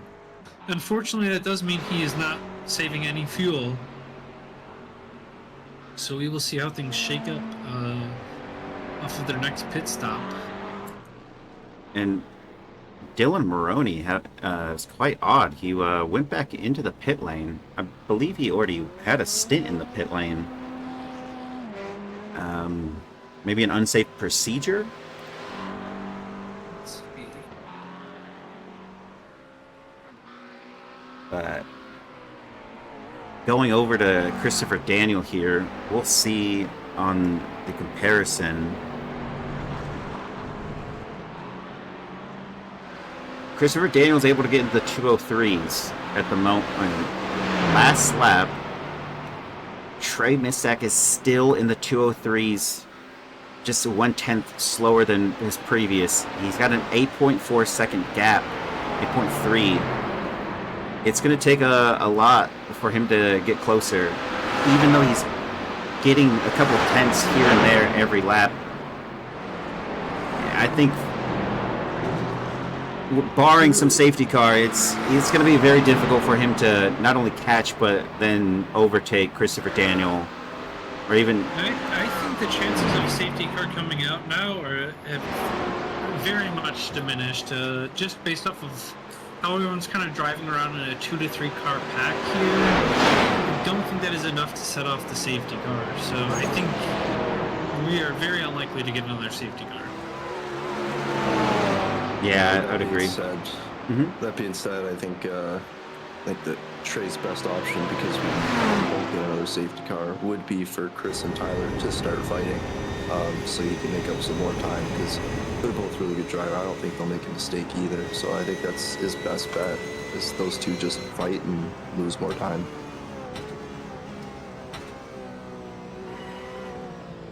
The track temp is definitely increasing as well, so incidents could be more likely to happen. But with these guys on some very warm tires at the moment, I don't know if they'll be taking more tires in the pit stop or not. Actually, we're going to go over to Christopher Daniel, who's in P3. He's getting closer than ever.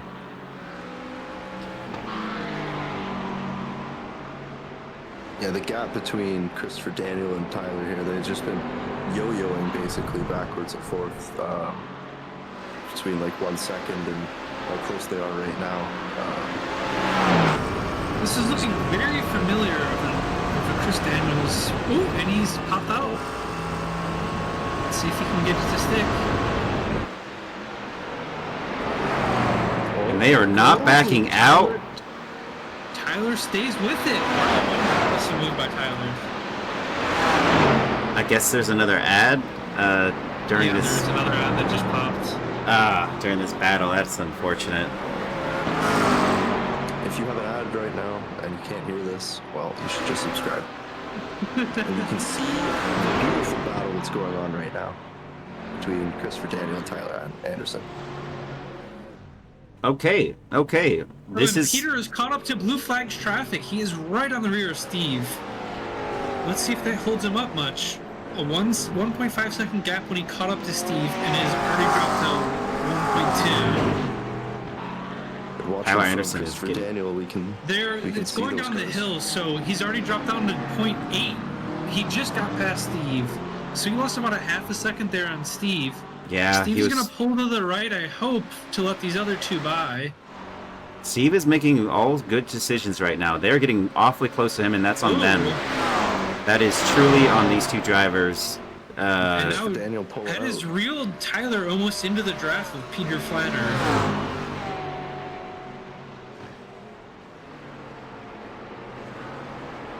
I see nothing wrong with how Steve enacted his blue flags there. You really drove well.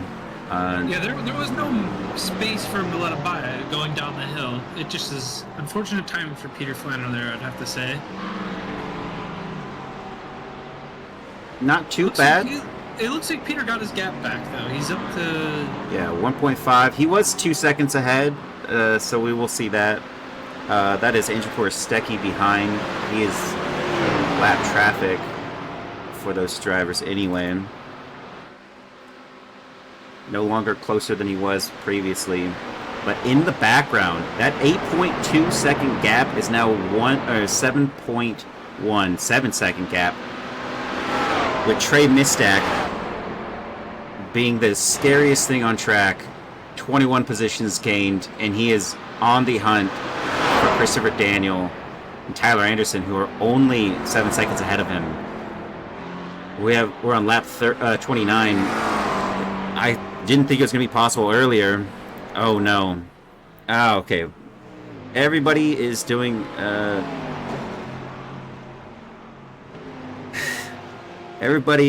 doing their second pit stop, so we'll start to see some changes in the order again. Jacob Simmons was the first driver that had gone in the pit stop to take that second pit stop. He's got Eddie Layton ahead of him, who's battling out Nicholas Mazza, 3/10 separating these two drivers here.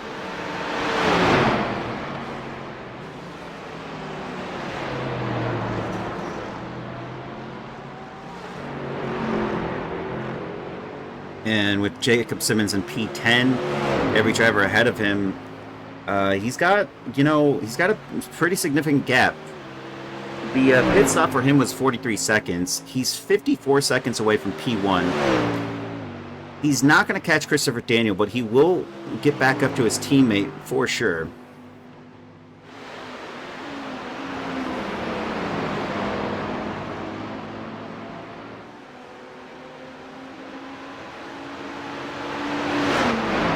JD Daniel is going to have to let...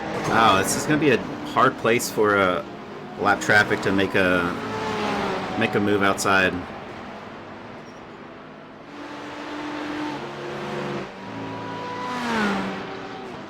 I don't even think that Marshall Scary is going to be catching these guys just yet. And there goes Chris Lambeth into the pit lane. Got a few drivers diving into the pits, it looks like.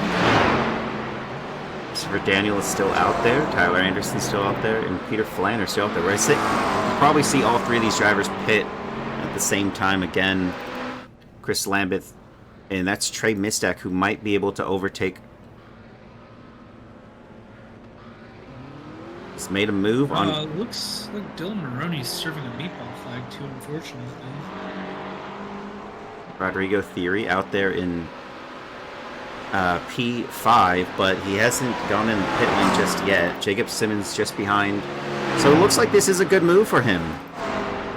Chris Lambeth came out behind his teammate, so no team orders, but now he doesn't have to worry about it. He's ahead. Now what's concerning is Jacob Simmons going to be able to get ahead of Christopher Daniel on this pit stop? Jeff, any predictions there?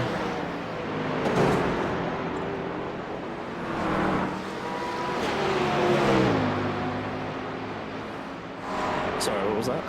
I was just saying, do you think that there's going to be... oh, look at that. Jacob Simmons gets best Steve McAllister. Do you think that Jacob Simmons has a chance here against Christopher Daniel?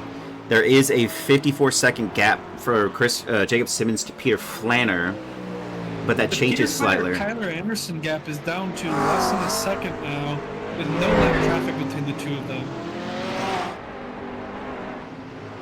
John For Jacob Simmons to catch Christopher Daniel, Chris is now in the pits. I guess Jacob we'll see. Will need a great lap right now and no traffic at all, and he's got a pretty good chance of catching back up. He's got Rodrigo Theory ahead of him, who should be going into the pit lane anyway because he's not his real fight. He hasn't gone into the pit lane just yet, so Rodrigo will drop back some positions.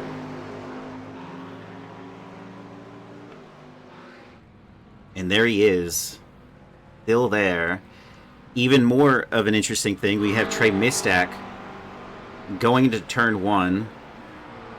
and he's past Christopher Daniel. Christopher Daniel still sitting there. Where is Jacob Simmons? Is Christopher Daniel? Holy sh! Penalty or something? He's past him. He has passed him, and Christopher Daniel is sitting in the pit lane, not moved. It is dropping another position. 1 minute and 20 seconds in the pit lane. Something has gone wrong here. He's just pulling out now. 1:21 pit stop for Christopher Daniel. Oh my god. Everyone else is doing 45s maybe? That is... He must have had his wheels flicked on, maybe. I think even then that seems a little bit long. I wonder if he took some optional damage repairs or something. And just like that, the race that was going in Christopher Daniel's favor is now going into Jacob Simmons' favor. He is in P5. Also, Rodrigo Theory has to pit, so he's going to inherit a podium position more than likely. Peter Flanner and Tyler Anderson are both pulling into the pits right now. Let's see if Tyler's fuel saved enough to pull on Peter in the pits off of this pit cycle here. And we'll definitely keep this in mind here. We have Jacob Simmons, who is just caught up to Rodrigo Theory. It is not his battle, but maybe Rodrigo keeps it keeps defending. That is a good thing to mention, Willie, in the chat. That maybe he got a penalty, Christopher Daniel there, and that's why he was so slow. Looks like Tyler Anderson gets the jump on Peter Flanner in the pits. Oh my gosh, that looks like about a second gap too. Wow, And Tyler he did. He really perfected that pit stop there. It was a 1.2, actually 1.1 separation there, and that's really what matters. Jacob Simmons is now going to be actually he's P4. Rodrigo went in. So no podium for him. I forgot Trey was out there. But look at that. The Bush's Baked Beanus with a capitalization on this race, now sitting 4th and 5th, are definitely going to inherit the team championship, as well as Jacob Simmons needed to be not only like one position ahead, but multiple positions ahead of Christopher Daniel for the Pro Championship. This could be the 2-time here for this driver. Looks like Trey Mistak really lost out on that pit cycle too. He did a 44.8 on his pit stop, while Tyler and Peter were doing a 40 and a 41. So about 3 seconds lost on his pit stop there for Trey. Which explains the, he was 7 seconds back and now he's 12 seconds. And not only would this be a 2-time for Jacob Simmons, it'll also be a 2-time for the Bush's Baked Beans team, with both of their drivers up in the top 5, basically. Yeah, top 5. Absolutely resounding success for these drivers. After having some minor incidents, one driver spun, and also like the Pax Oceani grouped themselves, all the teams, the 3 teams that represent these drivers, not having the best of circumstances, even though they all qualified in the top 15 minus John Javecki, who is actually doing pretty well. Now 10 positions gained, he's P16. But that haul of points isn't going to be enough for the team championship, as well as Christopher Daniel going back to P8 off of that pit stop. What a sensation on that second pit stop. It really showed things again. The order is completely changed. Both these drivers came out at the same time, and now Eddie Layton is back 1.8 to Nicholas Mazza, who's really won out on this little battle that they've been fighting for most of this race.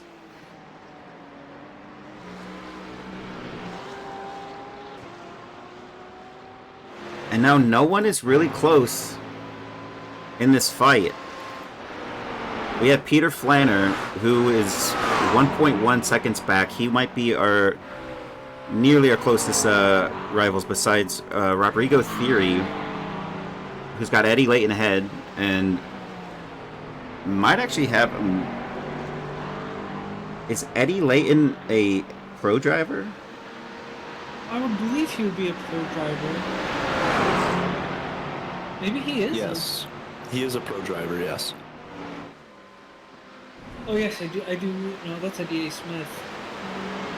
Yeah, Eddie Layton is a pro driver. Oh yes, I do see him in the power rankings.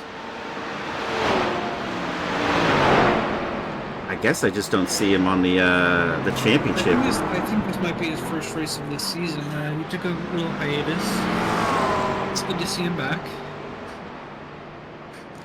Yeah, I think that's why I'm not picking him up here on the team championship at all. I definitely or on the look on the power rankings to see where he was. yeah, so this is his first race of the season. But good on him. He arrived just in time. I'm not even sure he didn't practice at all. He was able to get in qualifying and put in some laps, and Eddie Layton's holding it together in P11. I think Eddie was surprised by the early qualifying, if I do remember correctly what he said. Yeah, he was surprised by it. You know, it being an enduro, wanting to get this show on the road as soon as possible.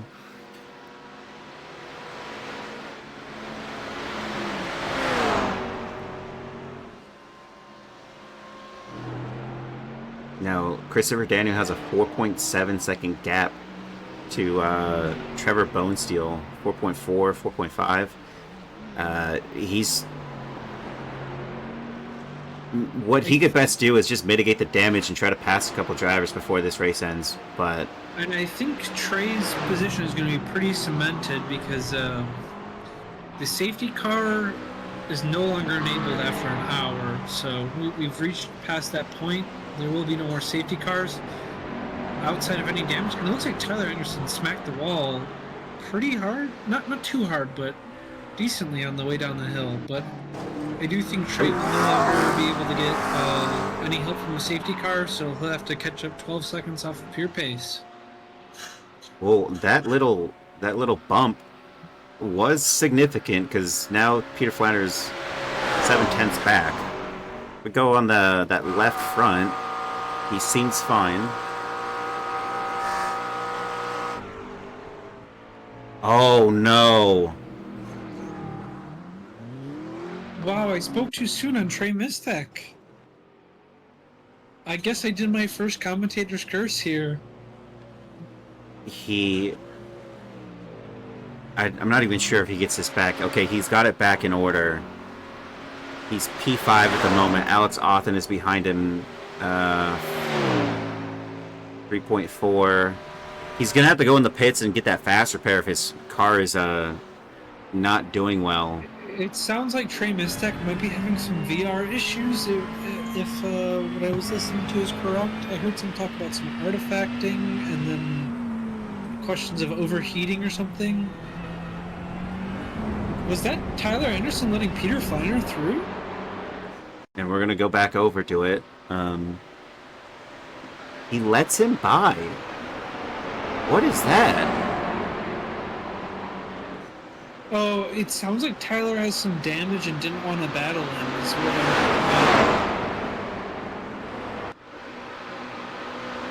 What I'm picking up is Tyler's scared. Let's go on a cockpit view of Tyler here and see if his steering's bent. He seems like he's just keeping it together.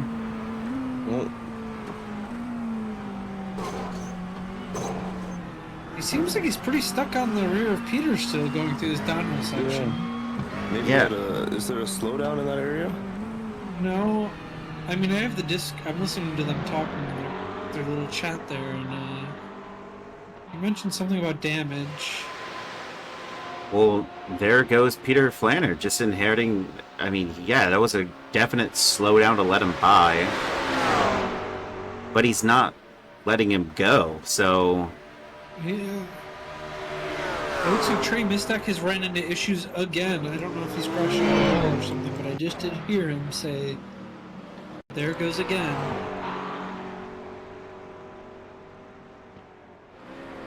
He hasn't hit any rows yet, but It sounds like he said his VR dies randomly, which is, I'd say going fully blind is not conductive to good racing. Yeah, that's going to be unfortunate for him. Still, well, Tyler Justin, Anderson's. What was that, Jeff? I said Justin can tell us how one eye is, and we can just imagine how having no eyes would be. Oh, yeah. And there he goes. I mean, Tyler Anderson might be having some issues, but issues resolved. He looks to make a move here, and he takes Peter Flanner on that inside line and gets ahead of him. Trey is in the big issues. He's pulling off the track. Is he retiring?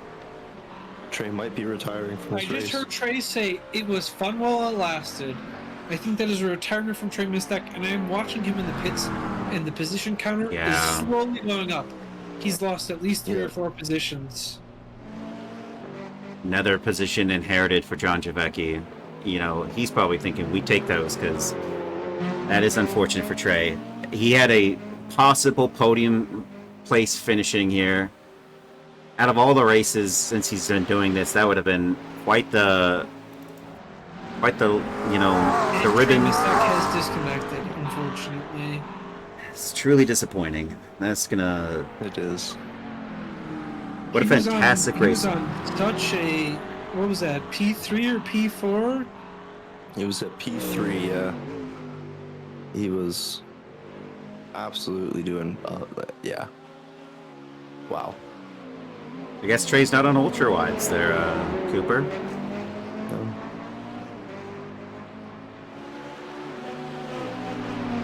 John Javecki into P14. He's got Andrew Korostecki just ahead of him. And Andrew Korostecki, no, they both pit for this final stint.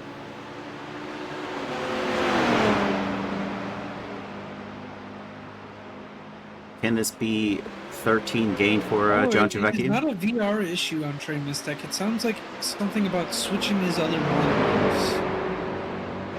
So it might have been blinking his screens or something. Who knows exactly what was going on, but technical difficulties.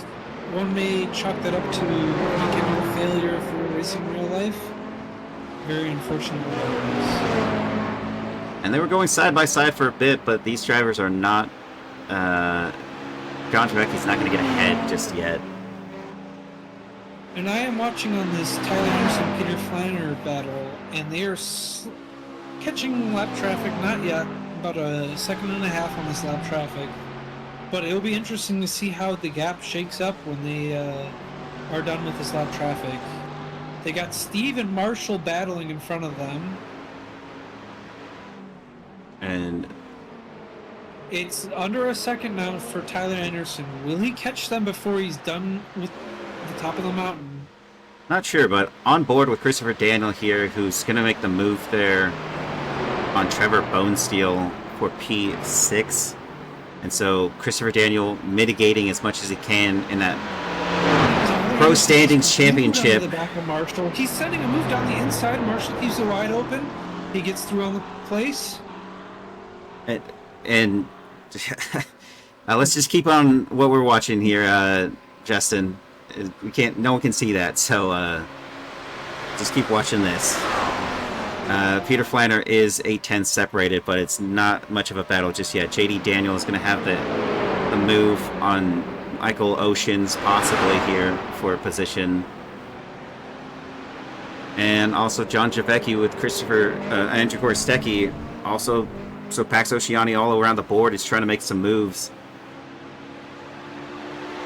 Pax Oceani show, all across the grid, just making moves left, right, and center.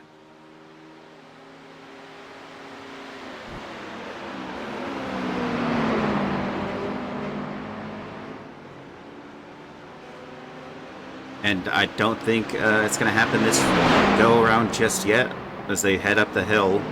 We'll go back over to our P1 and 2, 38 laps of 44. Peter Flanner's half a second separated. Now, Justin, you were saying that he had damage, but do you have any insight on what happened when he slowed down to let Peter by, and now it just went on the attack again? No, I do not. I guess he was just scared by the damage and learned how to drive with it. I see. Because he is definitely putting in some nice lap times to keep his gap around a second on Peter. Even when he had to pass that lap traffic, the last lap, he made a quick work. I mean, good on Marshall for letting Tyler through about in the next corner here, or a few corners from now. And then back to John Javecki, who's still behind Andrew Gorstecki. It's Ford versus Chevrolet here, and neither one of these drivers... Oh, he's going to try to go the long way around. Hasn't been able to make the move. We've seen the Mustang do well on a straight line, but I guess we haven't seen it against a Corvette. And it looks like Andrew's parking his car, and it looks like the perfect spot where John just can't get around. He's definitely making his car very wide going into these corners. It is one of the widest cars, I would say, on the grid. It's no M8 BMW though, I will have to say. It's not as thick as that, but it's definitely a thick boy. Just big all around. Just getting under a tenth away from him, even into turn 2. Going to turn 3, he's going to try to make a move. It almost looks like he's alongside, but I think you said it right best, Jeff, is he's just putting his car where it needs to be and holding on. 5 minutes to go, and Tyler's doing a good job of holding the gap on Peter at 1 second. For our battle in first here. Let's see if Gorstecki and this Javecki battle can produce something here.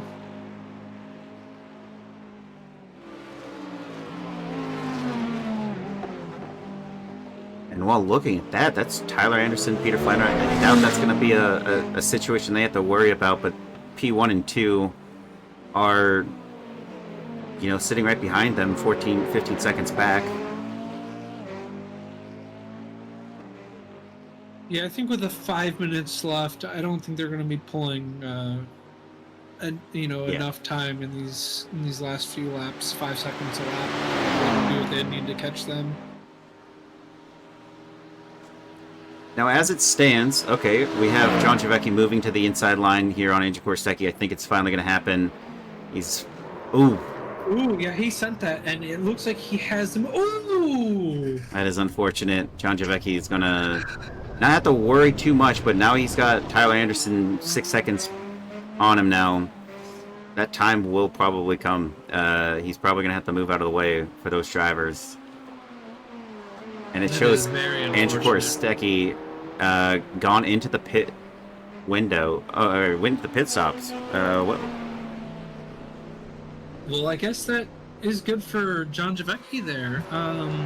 Inherits a position, but that is kind of bizarre. He had a black flag. He must have hit the incident limit, because I'm looking right now and it is showing a black flag for Andrew Gorstecki, and he did a drive-through. That's all it takes. And through goes John Javecki for position off of an incident. Back over to our drivers in P3 of Jacob Simmons. Christopher Daniels in P6. That level of gap on points is going to be something that, it's unfortunate for what happened to Trey Mistack, but inheriting a podium place position that's being a 1.5x times race on points, Jacob Simmons is going to be the 2-time winner with 5 laps to go, winning season 10 and now probably season 11. But back over to Rodrigo Theory, who's got Eddie Layton in his sights for P10.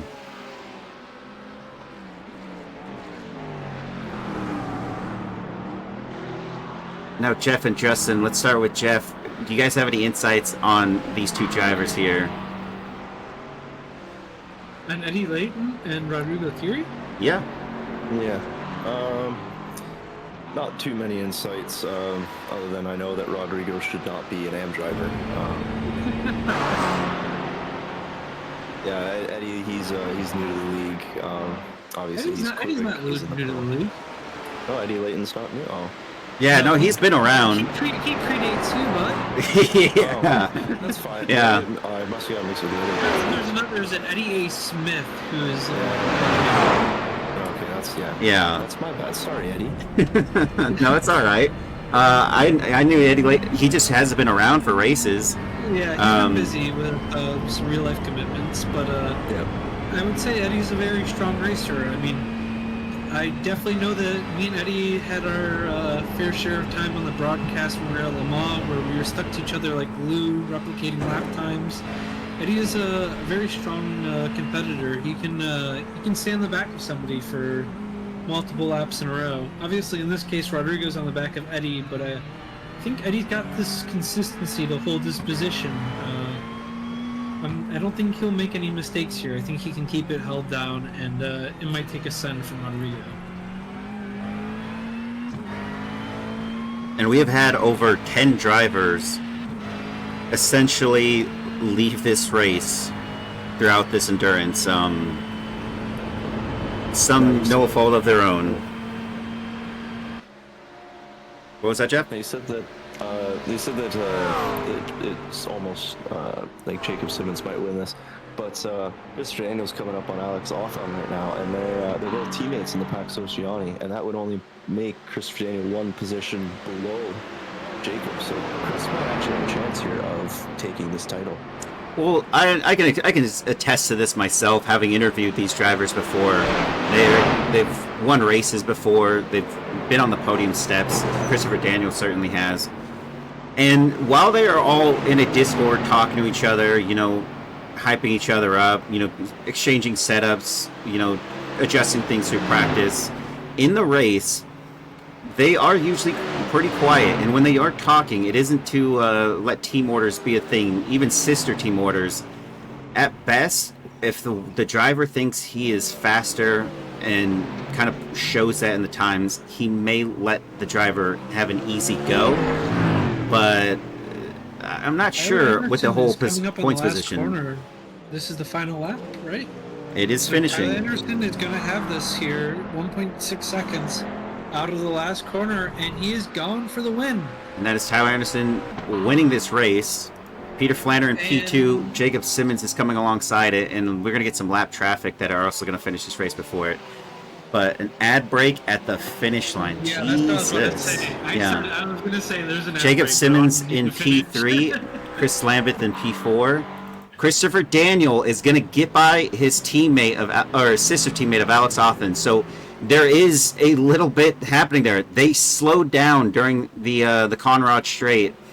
I don't know if that was team orders. It looked like he was just passing him legitimately, but this is going to help him. We won't quite know. Jeff, what are your thoughts? It did look like a legitimate pass. I was watching them. It looked like he better Okay. him hard. If he was going to let him through, Then he would have let out earlier. I mean, gotcha. Yeah. Trevor Bonesteel in P7, Rafael Santos in P8. Nicholas Mazza is going to finish in P9. Eddie A. Smith has Rodrigo Theory. They're still battling it out here. This is not over for these two drivers. It is P9 and 10. Who's going to take 9? Rodrigo Theory looks in a little bit, but doesn't make the move. And that is Eddie Layton in 10. Rodrigo Theory in 11. I guess it's changed somehow. Christopher Chitterling is going to finish at 12. John Javecki in 13. Michael Scari in 14. JD Daniel in 15. He's he's going into the wall full speed. Yeah, he's That sums up how his race went. Feels like Peacock. Yeah. Looks like we got Michael Oceans is going to be one of the last drivers across the line. Maybe John Javecki. And we'll just wait and see. But take this over to the results. And Tyler Anderson's going to go in the pits and serve this like not destroy his car. We already know who P1 through 15 is. And I guess we know who, Oceans was, as Justin said, P16, and Jakursaki 17, Steve McAllister 18, Trey Misek 19, Eric Koonsman and 20.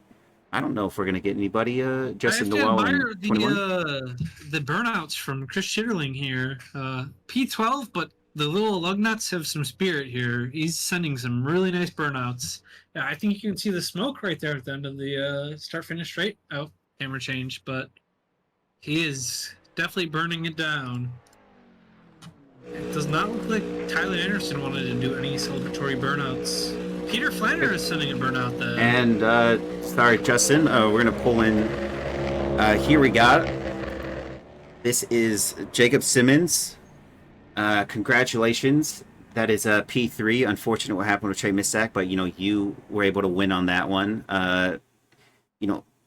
Talk us through it. I think you might be the pro championship winner again. Not sure how the drop week is all going to work with that, but how are you feeling? Might have won it with a drop week, but I think you did.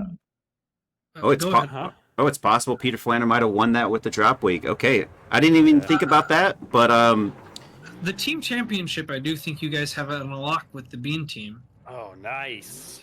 yeah, there's a very strong chance there. Yeah, John Chivecki did try to make his way through the pack, but I don't think it was enough for them to hold on, especially with what happened to Christopher Daniel. Maybe you don't know, but he sat in the pits for over a minute and 6 seconds. Yeah, what I happened? think it was a minute 21. It could have been a possible like a drive penalty for there. Yeah, it was a long one. He dropped down, and then he did get a legitimate pass right there at the end. How are you feeling with that P3? I know you did have a spin. Yeah, I mean, it was a good race. I feel like I got pretty unlucky like early on with some incidents that put me back, and I kind of wish I could have been like fighting for the lead, but P3 after spinning and going to like P11, I think early on is Yeah. I'll take it. So Not only that, but I mean, you were able to finish ahead of Christopher Daniel. I guess we'll see what the shakeup is. But you are a one-time, possibly maybe a two-time, or maybe it's Peter Flanner. We don't know that yet, but congratulations all the same. And thanks. also congratulations to the Bush's Baked Beanus. This might be a two-time, Let's more than go. likely for the Bush's two-time. Venus round 2. That's the real championship. That's the only one that matters. Let's be honest. Do you have any Absolutely. words to say about your teammate, Christopher Lambeth? It's about time he showed up and started pulling his weight. That's what I love to hear. Yes, That's all. Absolutely. we touched a little bit on that at the beginning of the broadcast. Yeah. And thank you, Jacob Simmons, for joining us, and we'll catch you on the next one. Mm-hmm. No idea. And Tyler Anderson, congratulations on the P1 finish, the win. You had Peter Flanner. You had him nailed down. Firstly, what happened with that slowdown? Why'd you let him by on the Conrad Straight? The previous lap. Well, first off, I want to say thanks to everybody that came out and watched. That was great. Secondly, I hit the wall going into the dipper, and I got a wheel damage notification, and I didn't want to go back up the hill with potential insane wheel damage and cause an incident. So I let him by just to be safe. Because I was like, if I mess up and spin, then that's both our races over. I don't want to be the responsible for that. So I just caught back up and overtook a couple laps later once I realized everything was good. Okay, absolutely. That's how it goes. And then you got past him legitimately, and then you were able to just keep it ahead. Did any of that lap traffic towards the end play into him getting closer to you, or were you pretty much on pace for the rest of that? I was pretty much on pace. The tires were a big issue. I didn't take any, and I don't think Peter took any either. He could clarify that. But I think my setup's a little bit better on the tires, so I was able to just keep a consistent gap to the car behind. Fantastic. Jeff, Justin, do you have anything to add? I do have a question. Tyler, were you fuel saving very much during this race? I know you're a very big fan of the fuel save. Did you do much of that? Actually, no. There was just a little bit for the first stint because we had the safety car that extended for a lap, so I had to do just a tiny bit of fuel saving. But there wasn't enough there that required me to really think about it. It was just my driving style allows for a little bit of a buffer there. Awesome. Jeff, anything to add? No, nothing to add. Just good race, man. Well done. Yeah, Thank you so much. absolutely. Well done race. You caught him in the pits. You got ahead of him. You let him by. Got ahead of him again. You really just great racecraft as well. Fantastic result. Thanks for being here on this last one, making it really exciting. Yeah, super excited for the next season. Yep, I just can't wait to see what you do there. All right, see you, Tyler. Bye. And lastly, we have Peter Flanner. P2 finish for you, Peter Flanner. But also, I guess Jacob Simmons is telling us that we might have you winning this whole championship with the drop week. I'm not sure if you're aware of that. I I think that's right based on the math that I did. So I hope that's right. Oh, so we could be just speaking to the season 11 championship winner right here. Fantastic result, by the way, getting P2. It looked really strong for you, by the way. You're great in practice. You're great in qualifying. You had great pace during the race. What did Tyler Anderson do that you're having trouble with? Because you were ahead of him. I guess the pit stop was really the big change there. Yeah, so I noticed that Christopher Daniel had some sort of problem in the pits. And I also knew that Jacob was having some issues. So once that happened, I just decided to play it super safe. I took a whole bunch of extra fuel in the pit stop just to make sure that I made it to the end. That's how Tyler got ahead of me. And and then at one point Tyler hit the wall. He let me ahead of him, but he still had great pace, so he just got right back by. Yeah, the whole third stint of the race, I was just trying to take it to the end, not risking anything. Oh, fantastic. So you really had this in mind that you knew you could get ahead of them. The split differential is I think 200 points, but with that drop week, you're going to be like almost on par with them, including now that you finished P2 ahead of Jacob Simmons. That's going to be the major difference here, correct? I think so. Yeah, I think if you look at round 5 and take out all of our drop weeks, I was ahead by like 20 points or something like that. So as long as I finish ahead of Jacob and Chris Daniel, then I should be the champion. But we'll see what happens with the numbers. What a fantastic result. I mean, congratulations preliminary, as a preliminary thing to say, but truly congratulations if you are that's 3 different winners for the seasons that I've been following since I've been back. What a fantastic result. Jeff, Justin, do you have anything to add? I do have a question for Peter. Not necessarily about this race, but if you are the champion, could you give the fans maybe an insight on what track you might pick for next season if you are the winner for your champion's choice? Oh, I have no idea at this point. Jacob picked Sonoma for this season, and I thought that was actually a great choice. I love the track, but so I won't be picking that one. Um, yeah, but there's so many good choices. I don't have a good one in mind right yet. Is it going to be American? No idea. Japanese? Just kidding. You don't have to give us any more insight. There are a few good Japanese tracks. There's a lot of good Japanese tracks. I was just curious. I mean, I have a few of them. But thank you, Peter. Thank you for your time, and again, congratulations. What a fantastic result. I'd seen you had a high and low season, so it's good to see that you still were able to get a good result as a team. Yeah, yeah. I just tried to be as consistent as I could. I had Elliot and I both had a horrible race at Spa. Um, I told him we coordinated our drop weeks really well, but then he ended up not being able to make this race. So Yeah, And unfortunately, he got in a little bit of a fender bender with me at Monza. So unfortunately, Elliot didn't have the greatest points haul in this season. yeah, it's unfortunate. We won the team championship last year, but you can't do it every time. yep, that is true. I think we're going to see a Bush's Baked Beanis for this win. Thanks again, Peter, for joining us. Thank you. Yep.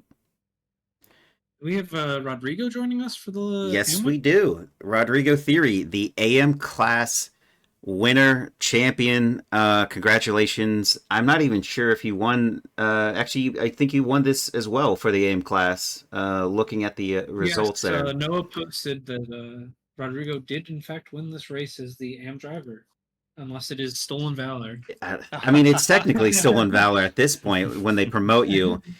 Give these AM class drivers a chance here. You were ahead of all of them. I can't even see. I think Marshall Scary might be the closest driver in P14 who's an AM class driver. Fantastic result, Rodrigo. Is there anything you have anything to say in regards to your result? You were battling all that the entire time. I felt like you, even after the pit stops, you were really getting after it with some of the drivers you're facing. Yeah, it was a bit of a mistake on the second pit stop. I didn't uncheck the tires, and so I lost quite a lot of time with that. But the car felt great thanks to that, because otherwise it was really getting tough as the track got hotter. So that was pretty much the only big deal in my race and my little spin, but nothing too bad, thankfully. I see. And who was it that you were battling out? You Was had it Eddie? yeah, Eddie, but Eddie was towards the end. You had Rafael Santos at one point. Trey Mistack was another one. I really do wonder how you felt battling Trey Mistack. Like always, I usually just make a big mistake, and I don't want to. Like I want to race him, but I want to race him fair. And I made a big mistake. We're trying to get back on track safely. I didn't want to take him out, so it was better to let him go and not destroy him or cause an incident. So just trying to play it safe. mhm. It's And just been unfortunate. I make a rather big mistake that I save, but it's I don't get a chance to really race with him much. And he was so fast in this track; it was incredible. yeah, he really was, but I mean, you're able to still hold it together. I think just the pit stops really changed up the order. You were battling some other people, but then, after all those pit stops, you ended up kind of slotting in. And I think in a very perfect spot, P11 just outside the points, or out of the top 10. I mean, but you were battling in the top 10 for quite some time. I think you went a little long on that stint where you're in P5. I think if you had gone in earlier, you would probably still been able to inherit like another, that top 10 spot. Uh, Possibly. Like I said, I think it was the addition of the tires really threw me behind a few people. Yeah. And Jeff, Justin, do you have anything to add for Rodrigo here? Do you feel like it took you a lap or two to get those tires, into the window when you did have to take those tires? Well, as the track got really hot, it didn't take very long for them to come up to temperature, and it was just really hard to get around Eddie. That was the biggest issue afterwards because I had so much better braking, and it was a huge difference, but I just couldn't get around him. Eddie is definitely a tough competitor. I've definitely had my fair share of racing with Eddie, and he is a very consistent driver. It's very difficult to find him slipping up. You got to be on your best behavior to try and get around Eddie. I just didn't have the pace going mainly up and down the mountain. I just always lose more time. I was driving very careful. Yeah, and with that said, congratulations again on winning this for the AM class and also the AM class champion. I'm sure that will be posted by the start of season 13. It's just a small joke for everybody. But thanks again, Rodrigo, for joining us, and congratulations again. You raced well. You had great racecraft. You really put your car in some really good spots. It was great to see. Yeah, thanks, Jason. Thanks, guys. That was a lot of fun. All right. Yeah, congratulations on the promotion as well. Oh, thank you. Hopefully soon. Yeah. Yep. All right. Alrighty, guys. See you. And with that said, thanks Jeff Lubich and Justin Scott for joining me as in the commentating booth. So that's it for us at Brokering Racing League. Can't wait to see you guys on season 12.